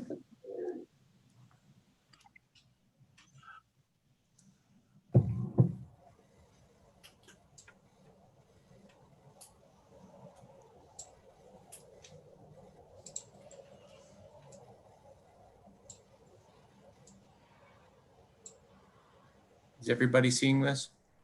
Yes. Yep. Okay. Thank you, Jeremy. You're welcome. So this was addressing the calling out and making plainly obvious that we weren't talking about disabling recording devices or lights that people were holding, such as protesters or marchers or whatever.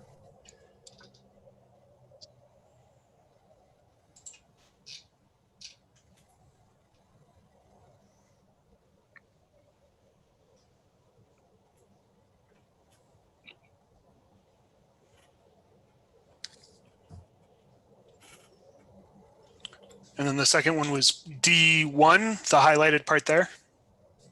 Correct. Yeah, it'll just be on the next page.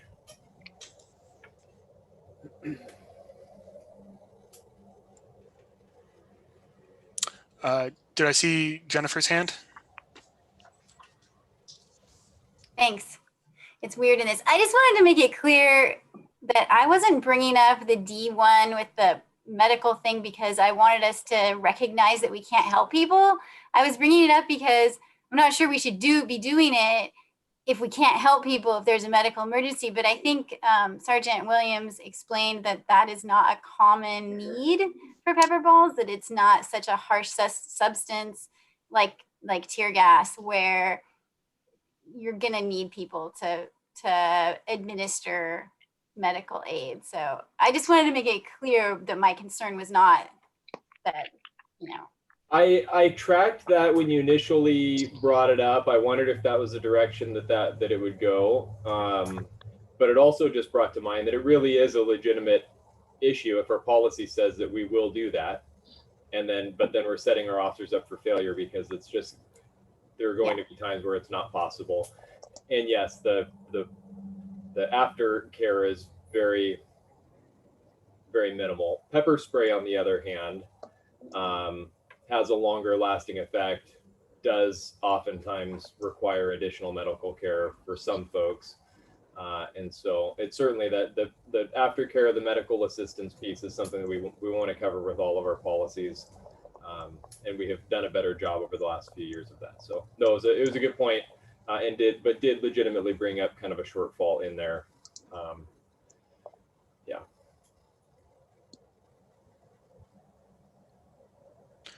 Okay, is there any further comment on this policy or any motions in regards to the policy? I would bring up one more piece, and that was to Bonnie's comment earlier about the animals. Let me find that here. So yes, I was section 5 in B, so right below that first edited portion in the page above, Jeremy. And it just says pepper ball projectiles may be used against aggressive animals. And Bonnie wanted to point out that not all aggressive animals, some are on a leash or a tether or aren't necessarily a risk or a danger. I would say that in my application of policy, and as we look as officers, we still have to justify that use of force. Sometimes, even if a dog is on a tether, we're still having to make an arrest or engage with the person that's holding the animal. And so if we go down the road of doing too many flowchart items for all the particulars, it becomes complicated and cumbersome, and then leaves other things out because we really can't cover everything. And so even if a dog is aggressive, the officer still has to justify that use in how that dog was a danger to them, just like any other use of force. And so, or danger to them or someone else. And so leaving it more vague doesn't make it so that we can see an aggressive dog as we're walking by it and squirt it with pepper spray or shoot it with a pepper ball. We would still have to articulate why that force was necessary. And oftentimes we leave things a little bit more vague at times because when you start getting into the details, it becomes remarkably more complicated. And so when you look at it in the combination with all of our other policies, our use of force policy, it's hard to look at any one policy and not look at the policy manual as a whole, because there are other policies that factor in into how we apply even this policy. And so we don't always repeat all those things because we refer you to the use of force policy, we refer you to the OC policy, because they do work in concert together. And so that's just a little bit of background and maybe something else for you to consider, Bonnie, and the rest of the commission. So for the newer folks especially. To clarify what you're saying, if we made it at large animals, we would effectively be preventing the use of pepper balls against people who were holding dogs? Well, you have the potential of causing a conflict where we have to make an arrest of somebody and they have an aggressive dog that's on a leash, and they are not calming or maintaining their animal, and we wind up in a dangerous situation. And so yes, I think that essentially is a scenario where you have the potential for needing to use that force, and yet the policy essentially prohibits it without yet more language articulating when you can and can't, and diving into more specific circumstances. I've got Lindsay and then V and then Bonnie. Hi, can you help me understand how pepper balls are used in crowd dispersal situations? So are officers allowed to shoot at individual people, or are they supposed to shoot at the ground as sort of a general dispersion effect? I'm not familiar with sort of how they're used in crowd dispersal. Yeah, being a terrible activist who never is in crowds. I would say all of the above, Lindsay. It depends more on what the purpose and what the crowd is and what the dynamics are. So if you have a specific agitator that you're trying to target, that specific person the projectiles could be targeted to that person in order to ensure that that person receives the effects of the pepper powder bursting into the air around them. If there's a larger group that we're looking to disperse more of a crowd, then aiming them down at the ground so you get more of a broader dispersal. It's less targeted onto a specific agitator. You have a group of 10 or 15 people that are in a group causing a specific problem. So it really depends on what exactly is happening and what behavior change we're trying to affect.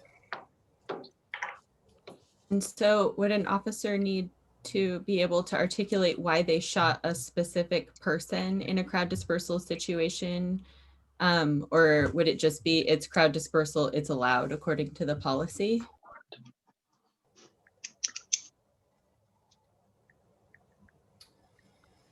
Let me think on that for just a minute.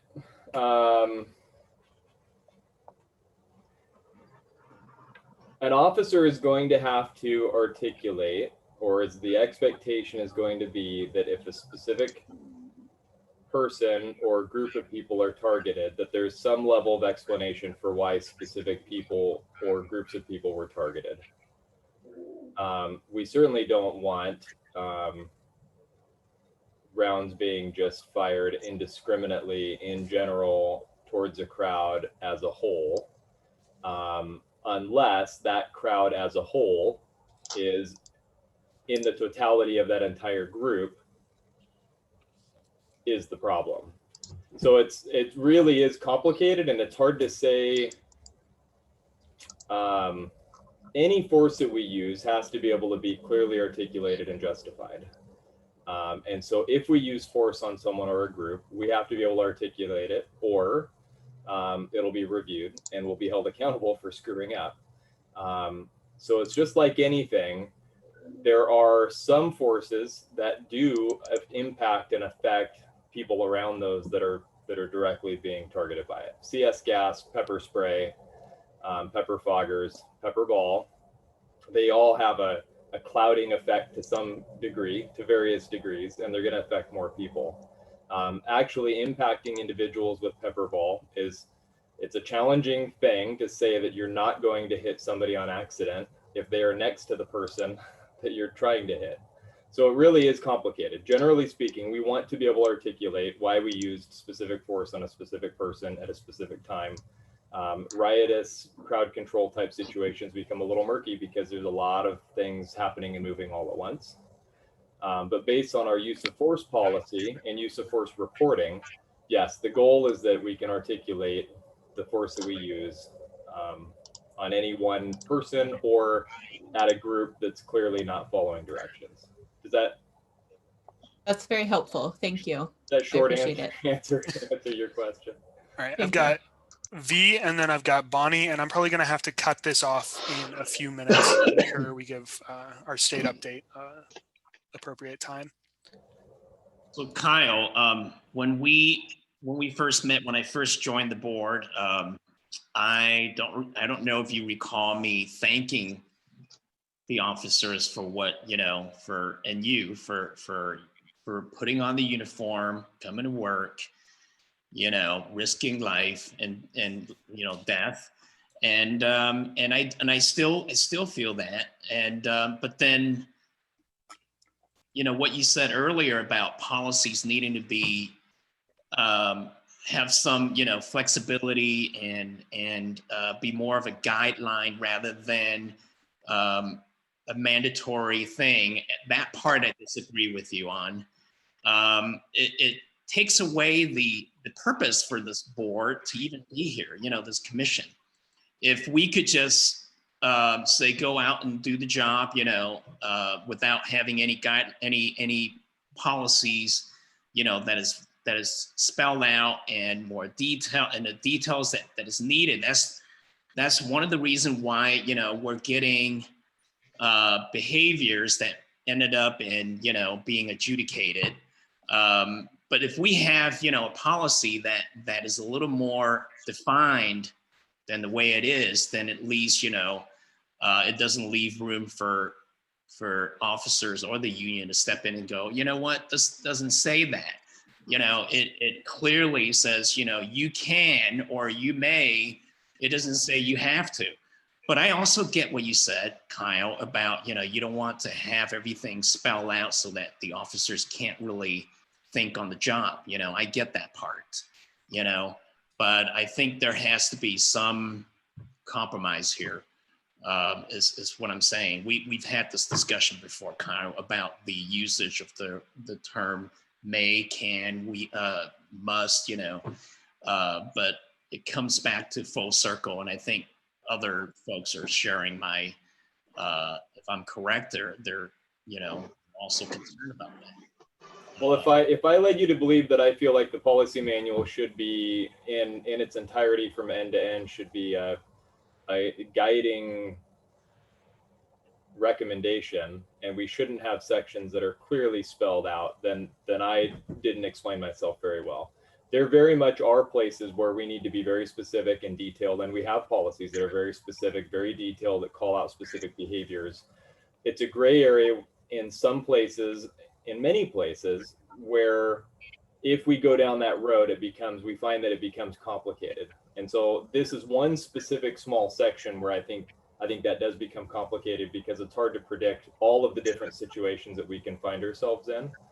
I don't believe that is the standard that our policy manual should be, and I don't think that our work over the last 5 years and our policy manual would show itself as being that way. We do have lots and lots of sections that are very specific and very much mandate what is and isn't required, and what our expectations are. So I hope that that's more clear to everyone, that I'm not suggesting that we just shouldn't be specific in general, but that we're careful about finding the places where we're specific and the places where we allow for recognizing that you can't make up the I think we are array of places that we. I think we're talking a little bit in circles as well without. Can I interject a comment? Because what we're talking about is this is kind of in my wheelhouse when we talk about building an organizational culture around the way we behave. That's part of what I need to pay attention to. So I think what I'm hoping that we can accomplish together as a leadership team in EPD with the police commission is finding a balance between being a values-based organization versus wholly being rules-bound. You don't want to be wholly values-based with no, playbook, and you certainly don't want to be always rules-bound. There's a balance between those, and that's what I'm hoping that we can do. I think the challenging part around a policy manual is when we start getting really, really prescriptive with policies that speak to operational experiences that officers would see in a field. There's no chance that you will ever be able to predict every set of circumstances that an officer will experience in the field. And so I think in those instances, that vagueness is probably, you'll see that vagueness more often there than you will around other things that we get really, really prescriptive about with regards to our expectations about behavior. But the real sweet spot for me is having that balance between having a really a good values-based organization with a policy manual without being wholly rules bound. Yeah. Thank you. That's what I was trying to say. Thank you, Chief Skinner. Thank you, Sergeant Williams. Thank you, V. I think when we talk about this sort of, nitpicky should, must, can, will, like Dallas suggested last time, we really need a specific language to match with the conversation, so that we're not talking up here about hypothetical, language back and forth, and we can really, argue in those specific circumstances, if we feel like it, which word is perfect. I had Bonnie on the list, and then we will move on to a motion to accept the policy, a motion to table the policy, and move on to Senator Manning. If we table the policy, does that mean that we will continue to talk about it next time, or? Probably not next time, but in the future, yes, I'd have to put it on another agenda. Also, could we just accept this part and then also come back to this one again? Like there are other things that I had brought to my own notice, and we haven't addressed here, but I would like for this to move forward. Is that something that we can do? Yeah, we can motion to accept in part, and then motion to revisit certain parts. Or you can move the whole thing forward. Then if Bonnie wanted to bring it back up, she could bring it up at any time in the future. Yeah, I'd want to have an agenda spot for it, because this is clearly the kind of conversation that everybody could put it on the agenda, right? Yeah. But you don't want to move it in part. I think you want to move it forward in case it never comes back up. Then shouldn't it be tabled? It is sounding like that is Bonnie's motion. I think Bonnie wanted to move it forward. Well, Bonnie, it is your question. The table is yours. And I'm open to ideas. I'm just thinking, and I'm sort of new to this, so I'm thinking I would like to accept these changes, but I also have other things that I'd like to talk about. So I'd like to bring that up in the future. Does that make sense? Yeah. So I guess I'm wondering what the Or you could just trust me to do it, I suppose, and I will write it into my notes of things that need to be done. Okay. Yes. But Sean, any committee member can bring up anything at any time. Of course, might blow up your agenda. So as the chair, you would be able to. Yeah, I can. Well, once we accept the agenda, I can rule something out of order. So Bonnie, you can bring up topics later. Okay. If you don't feel comfortable with bringing up now, and we want to move things forward to get some progress, that would be good.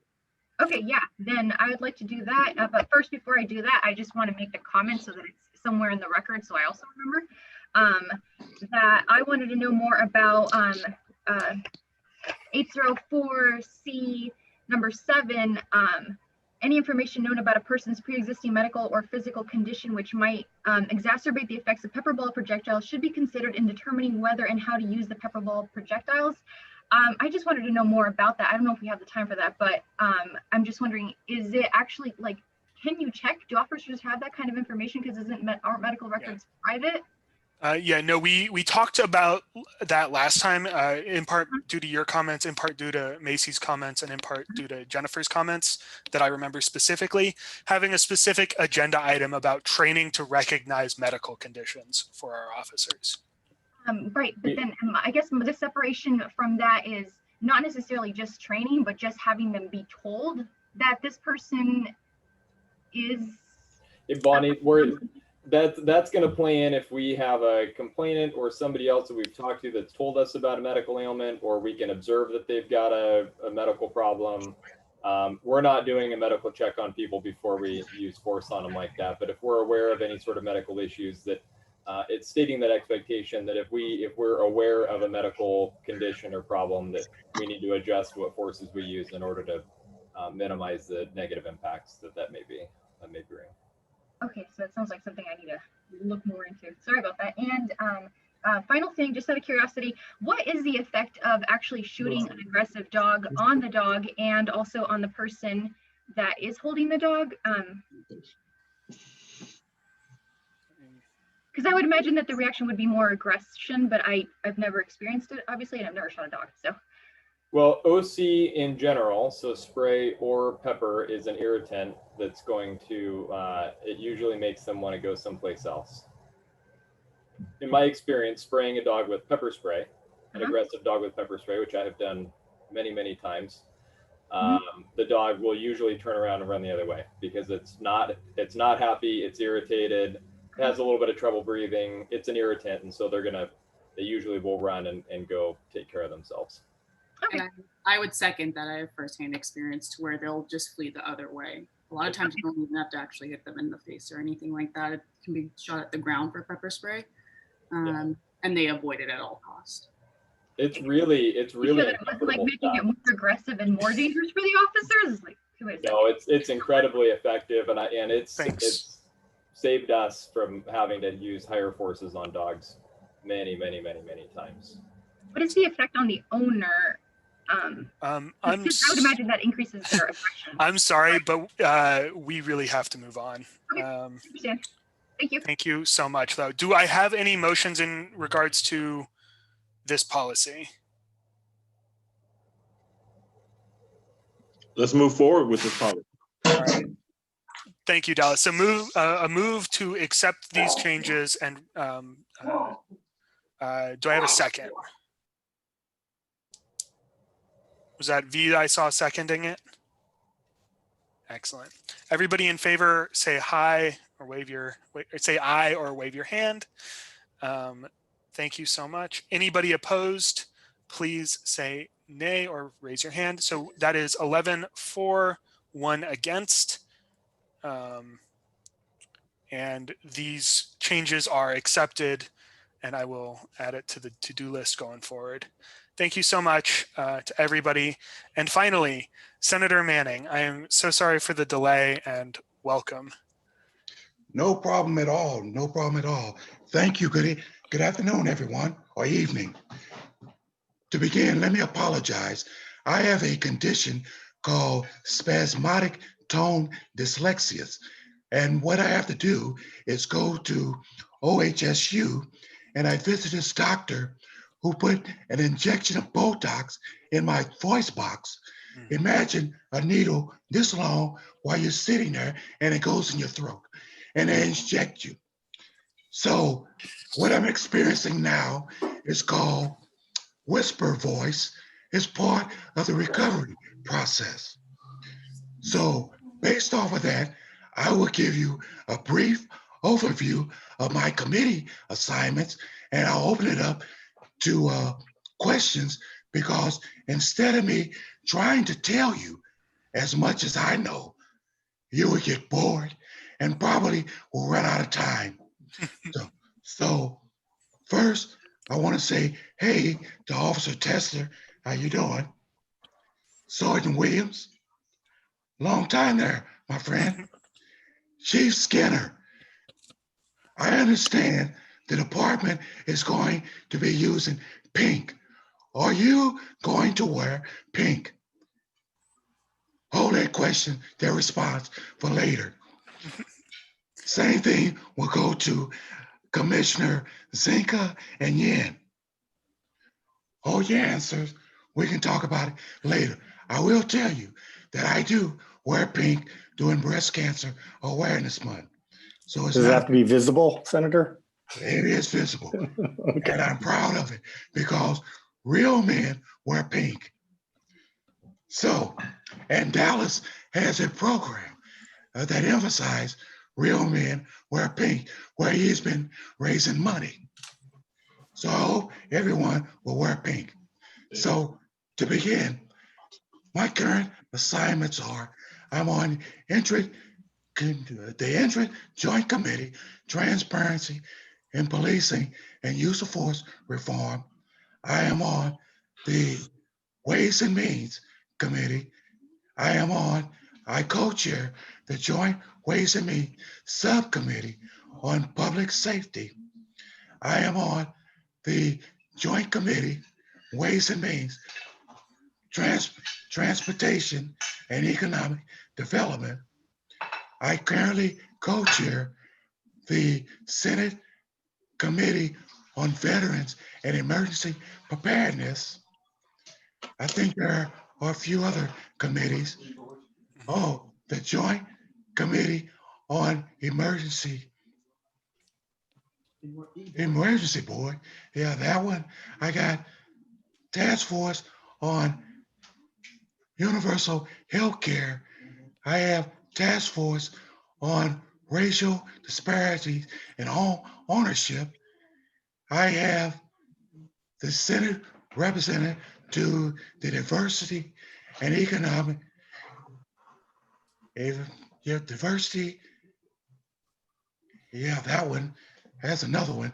And let's see, I've been reassigned to the Oregon Commission on Black Affairs, and I'm pretty sure there are a few more else that are in there that I can't think of.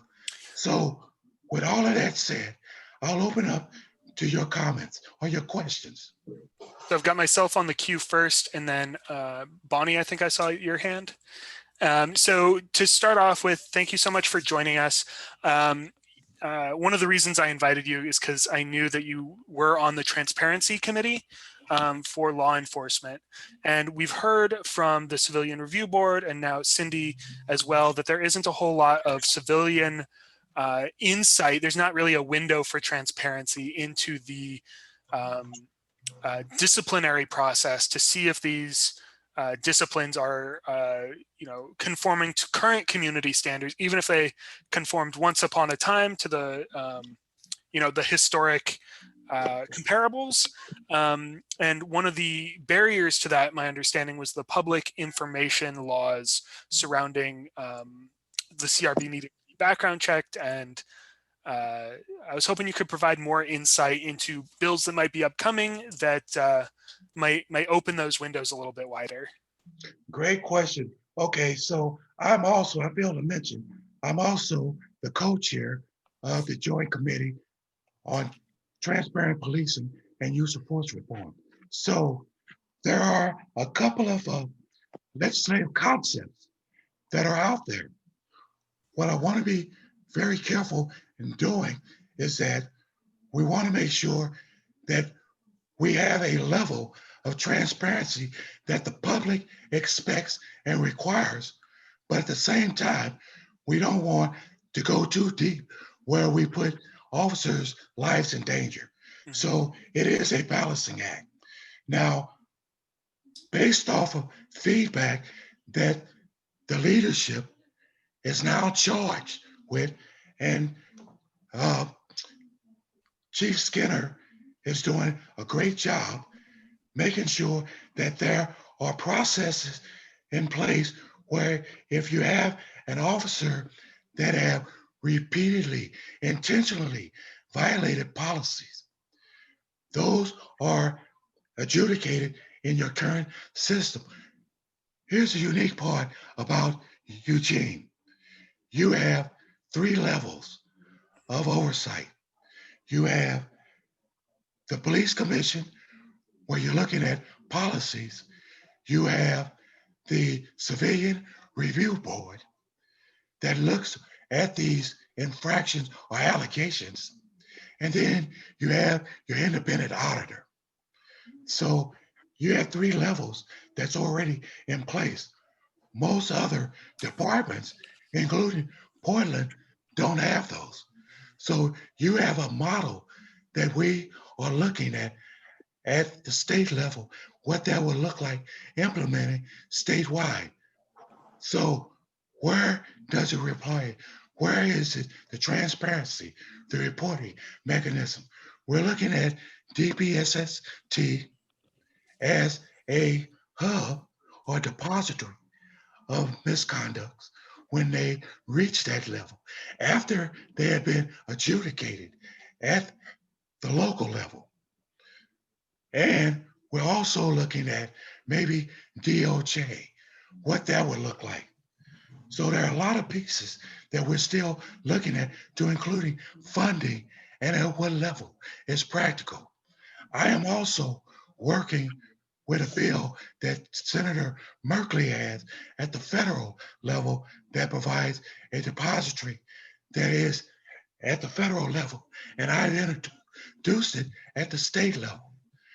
This is going to require some ongoing conversation, and it's required everybody, to include law enforcement at the table and civilians.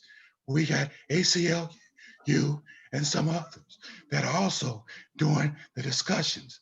It's not one that we say is a magic bullet that we can get done, because it's going to require a lot of in-depth. And we got to look at the legal recourses and ramifications. So we're looking at it at the state, modeling a potential federal policy if Senator Merkley is able to get it done there. Excellent. Thank you so much. I've got Bonnie and then Alan. I'd like to hold till later, please. All right. Alan and then Bonnie. Thank you, Senator. I wish you a speedy recovery. I hope that doesn't hurt, because it sure sounds like it hurts. I almost hesitate to ask you another question. The only one that hurts is my wife. Oh, yeah, I'm sure she's about up to here with it, right? So you were intricately involved in the things that happened at the legislature last session, around the last 2 sessions around policing.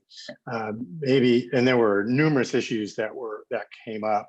You've been talking about the things that might be done in addition to those things. Maybe you could go back and talk about a couple of those things that went on. I know the arbitration one didn't go forward, but there's some other things. And just before you do that, one comment that Eugene's the only city in Oregon that has these 3 levels of oversight. And in fact, one of the few places in the country that has these 3 levels of oversight. And in fact, when people around the country, and of course, every profession has its own conference. So the auditors have their own conference. When they want to know how to do it, they actually have Mark Gissner, our police auditor, actually go to those conferences and talk about what we do here in Eugene, because it is a model around the country for how to do it. But Senator, those issues in the legislature got passed. Yes, so what we wound up doing is that in the special session, we passed HB 4301. That came from the Joint Committee on Transparency Policing and Use of Force Reform. Now, what this bill did is exactly what EPD already is doing. When I was part of Police Commission, we revised the use of force policies at EPD. One small caveat was the chokehold. Chief Skinner and I talked about it extensively. What I wanted to see after George Floyd was to ban the use of chokeholds altogether. Portland PD doesn't use it. OSP didn't use it. Only a few departments were using in the use of force policy at EPD. It says only trained personnel, and you hadn't used it in years. Therefore, in my mind, it was irrelevant. You hadn't used it, why even keep it on the books? The public had demanded it. Chief Skinner understood that, and he agreed. Well, I see your point. None of the others are using it except for smaller or mid-sized agencies. One chief from another department came and gave testimony, and he said that if we take that, if we stop that, it would take one tool out of his toolbox. It woke me up, and I said, Chief, are you saying that choking the life out of a person is a part of your toolbox? And I looked at him, and I think he thought about it and said, I see your point. Well, in the state of Oregon, we have banned the use of chokehold. One of the arguments was that if an officer is in a life or death situation, again, if an officer, as a former police officer myself, if you are in a life or death situation, everything is on the table. You do whatever you can to go home. That will not be held against you, whether you use a pen, an axe, or whatever. Your mission at that point is a preservation of life, your life or the life of another. But if you find yourself where you are applying a chokehold, at what point do you discontinue? Do you stop once the threat is no longer there? Or do you continue on as George Floyd? Those are decisions that an officer has to make in the heat of that moment. I will willing to bet you most officers will say at that point where the body is limp, you disengage. You secure the suspect by other means of restraints. The other piece to that bill is that it revised Oregon statute that has not been revised for over 35 years. What it does is that it means now that de-escalation is mandatory now. It also says that if you have a fleeing suspect, you can't shoot them in the back. And it has other things in there that the public demanded, and along with law enforcement, we all agree upon. Not every law enforcement union, for example, Portland Police Union was opposed for no reason, but it updated our regulations and it was legally done. So it's a good bill. It protects law enforcement because I'm concerned about our officers, and if they don't have clear-cut standards and guidance, they can't perform their jobs. But it doesn't take away their discretion. Thank you, Senator Thank you, Mann. Senator. I've got Bonnie and then myself, and we'll close it up probably after that, unless. All right, Bonnie, take it away.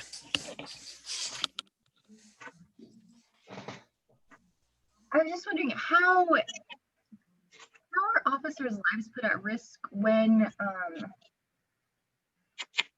information is made public about their discipline?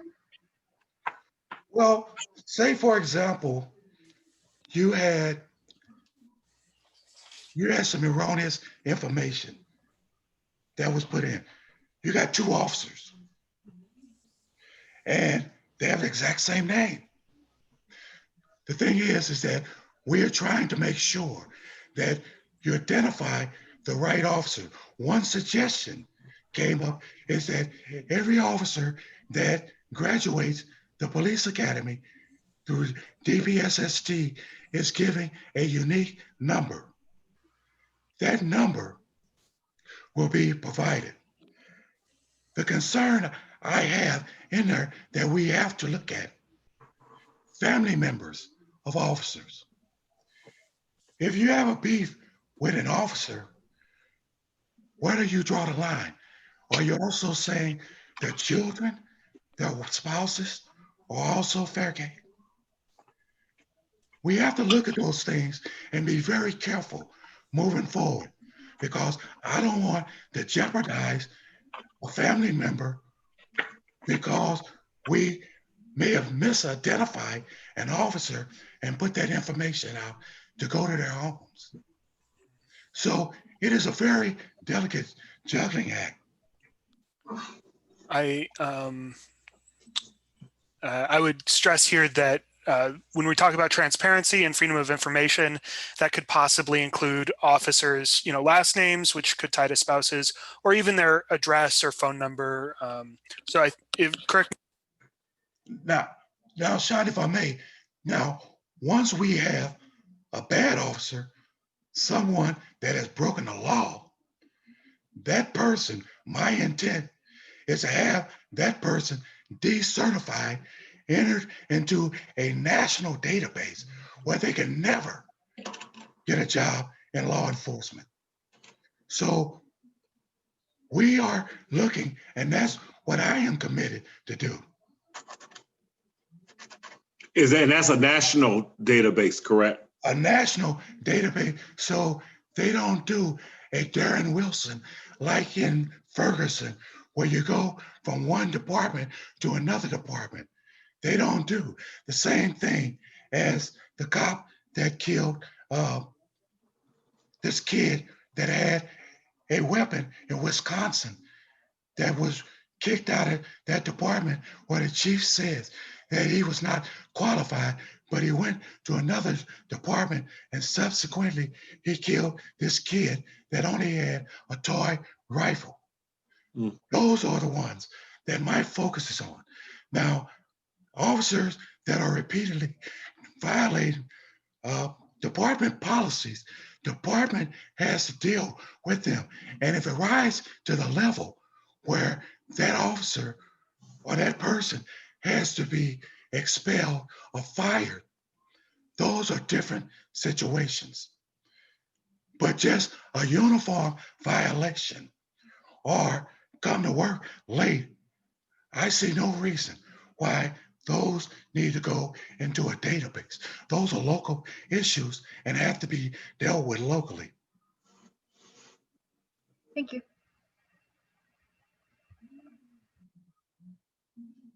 Senator, I hope we can get that database, because as a background investigator and as someone who only wants the best people hired here in Eugene, it would be super handy to have that. And there are lots of agencies that aren't able to do the level of background checks that we do, that I do think they are more likely to miss that kind of information. So I am hopeful that we can get that going. Kyle, Personally. You're absolutely right. When I was a member of police commission, Pete Kearns was the chief at the time. EPD had the first prohibiting profile policy in the state of Oregon. And guess what?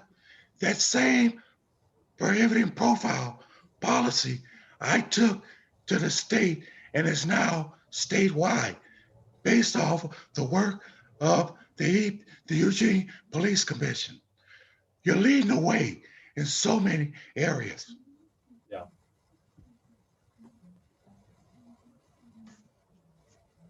And Also, police commission. I got to put this in too. Body cams.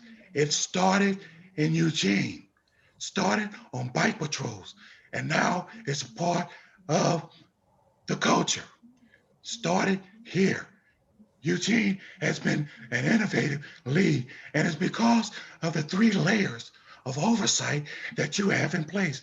More importantly, it's the citizen engagement. It's you.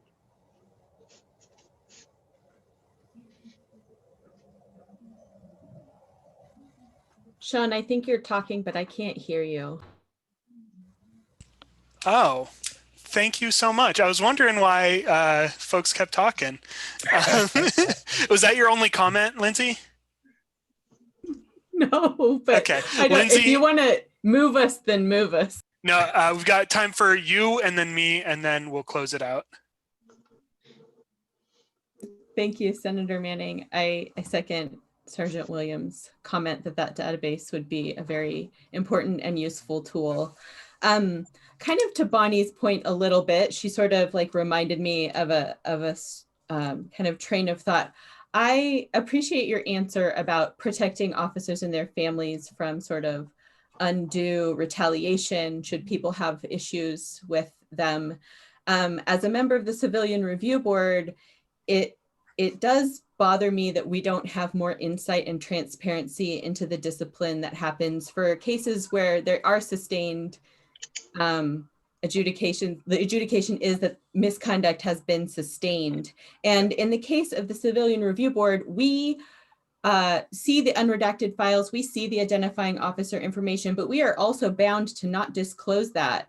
And so there would be a much more limited risk of making it just broadly available to the public. So I suppose I would just advocate that as an intermediary step. If there are, at the moment, Eugene Civilian Review Board is unique in the state. We're 7 people who get to see this type of information. I hope that other cities follow suit because I think it's a useful layer of transparency. But I would advocate that maybe Eugene could be a leader again and offer the Civilian Review Board more insight into discipline, mostly just so that there's a little more accountability. We can see in the auditor's report when the aggregate discipline that occurs, right, over the course of the year for sustained allegations of misconduct, but we can't see what happens to individual officers. And when I see individual officers have allegations sustained again and again and again, it makes me fear that not having that transparency at the disciplinary level sort of weakens the perception of the process. So that's just me putting my 2 cents in for my thing, but I really do appreciate you coming. And also I really second what Councilor Zelenka said. I hope that your throat doesn't hurt. Well, it's not hurting right now, Lindsay, and thank you. Just to follow up, I didn't clarify what you just said. Those types of things will be reported. They will be available for public access through a depository, either at DPSST or ODJ. We're trying to put the mechanics available as to who is going to house them and what resources are going to be necessary to support that. So that is a part of 4301. Yes. And can I clarify it? Because this is new for me. Is that just for criminal allegations? I'm talking about policy violations and misconduct violations. Repeated violations, discipline that are reported up, yes. And it will be spelled out exactly what. But things like late to work, uniform, unshined, shoes unshined, unpressed, not those things. Thank you. Thank you. And can you give me that number one more time so I can follow it? HB 4301. Thank And you. Lindsay, I'm sorry. Let me just finish one comment here.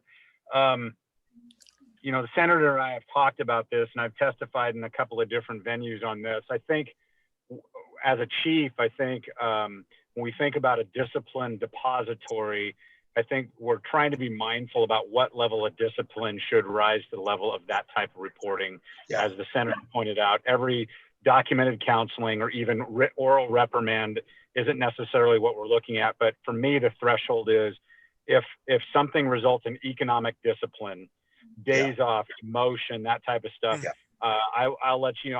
I'm 100% okay with reporting that and participating in that. And just like always, Eugene leads the way in reporting, whether it's hate and bias, stops data. Just add this one to the list. We'll probably be a model in that as well. Sweet. Thank you, Chief. Thank you, Senator. And you have such a breadth of knowledge. I'm only sorry that that your throat is not at its tip top, and two, that we didn't have more time. So if you are open, I'm sure I will send you another email to request your presence again, future in 2021. Sean, if it's okay with you, I'd love to come back at my normal time. Put me back on again, if that'll work for you. I don't mind. I'll be in tip-top shape then. All right. Yeah, thank you so much, and have an excellent night. Thank you. So I will run right into closing comments to make sure we get out of here on time. For myself, I want to echo what Lindsay's been saying about needing a window into these disciplinary actions, and I think the Civilian Review Board is the perfect vehicle for that window, given that they are background checked to avoid the sort of reprisals and reprimands that we've got concerns about, given that I think it's a necessary step to foster trust, which is part of the Police Commission's remit. So Lindsay, if the Civilian Review Board, I know, was going to have a subcommittee on some of those things, when that comes about, would that just be a motion for us to consider supporting as part of the Police Commission, or would you want a subcommittee or something along those lines?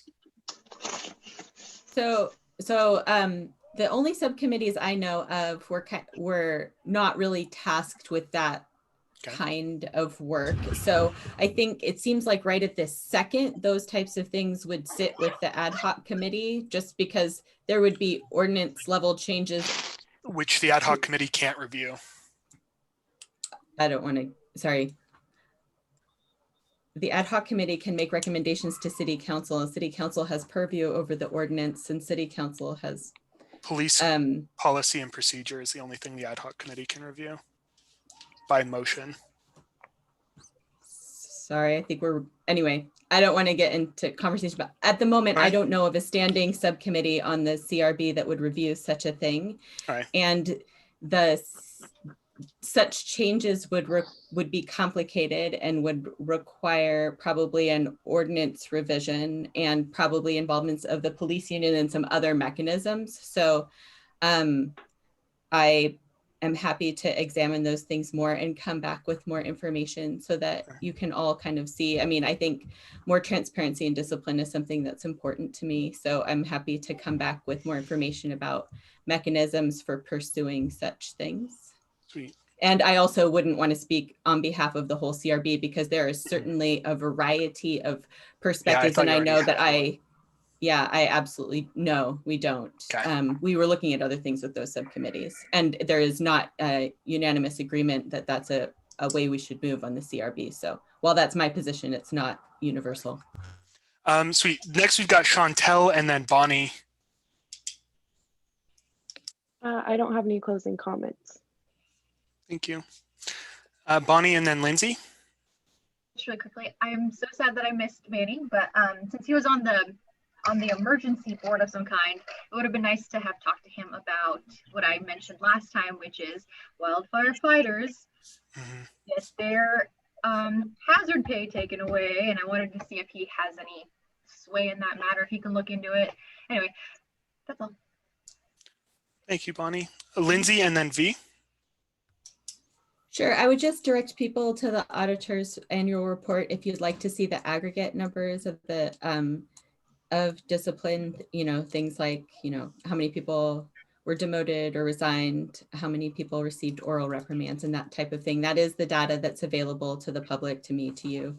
And the auditor's annual report is the place you can find it. Thanks, Lindsay. V and then Jennifer. I don't have any closing comments. Jennifer and then Alan.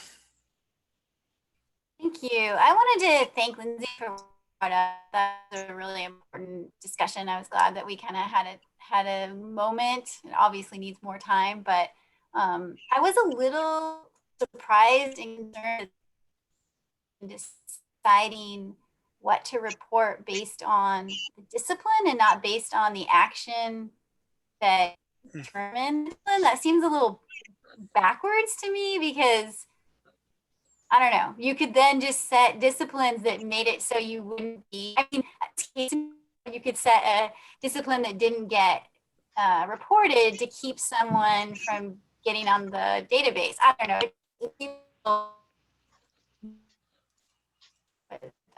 Then again, we've just started talking about this.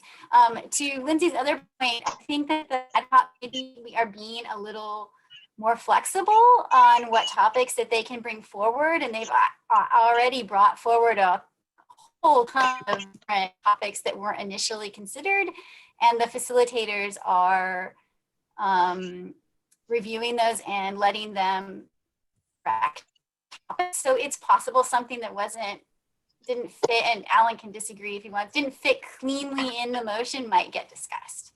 So. All right. That is, thank you, Jennifer. Alan and then Amanda. Yeah, just on that point, the what Jennifer is referring to is that there's a survey among the ad hoc committee members about what issues they want to see, and so then that will come back and we'll see the results of that to see where the committee goes and whether it needs broader authority and maybe more time. So other than that, in the interest of time, I don't have anything else to add. Thanks, Alan. Amanda and then Ian. Oh, I just want to say I really enjoyed both of the guests that we had today and found their presentations to be really informative. So thank you for bringing them.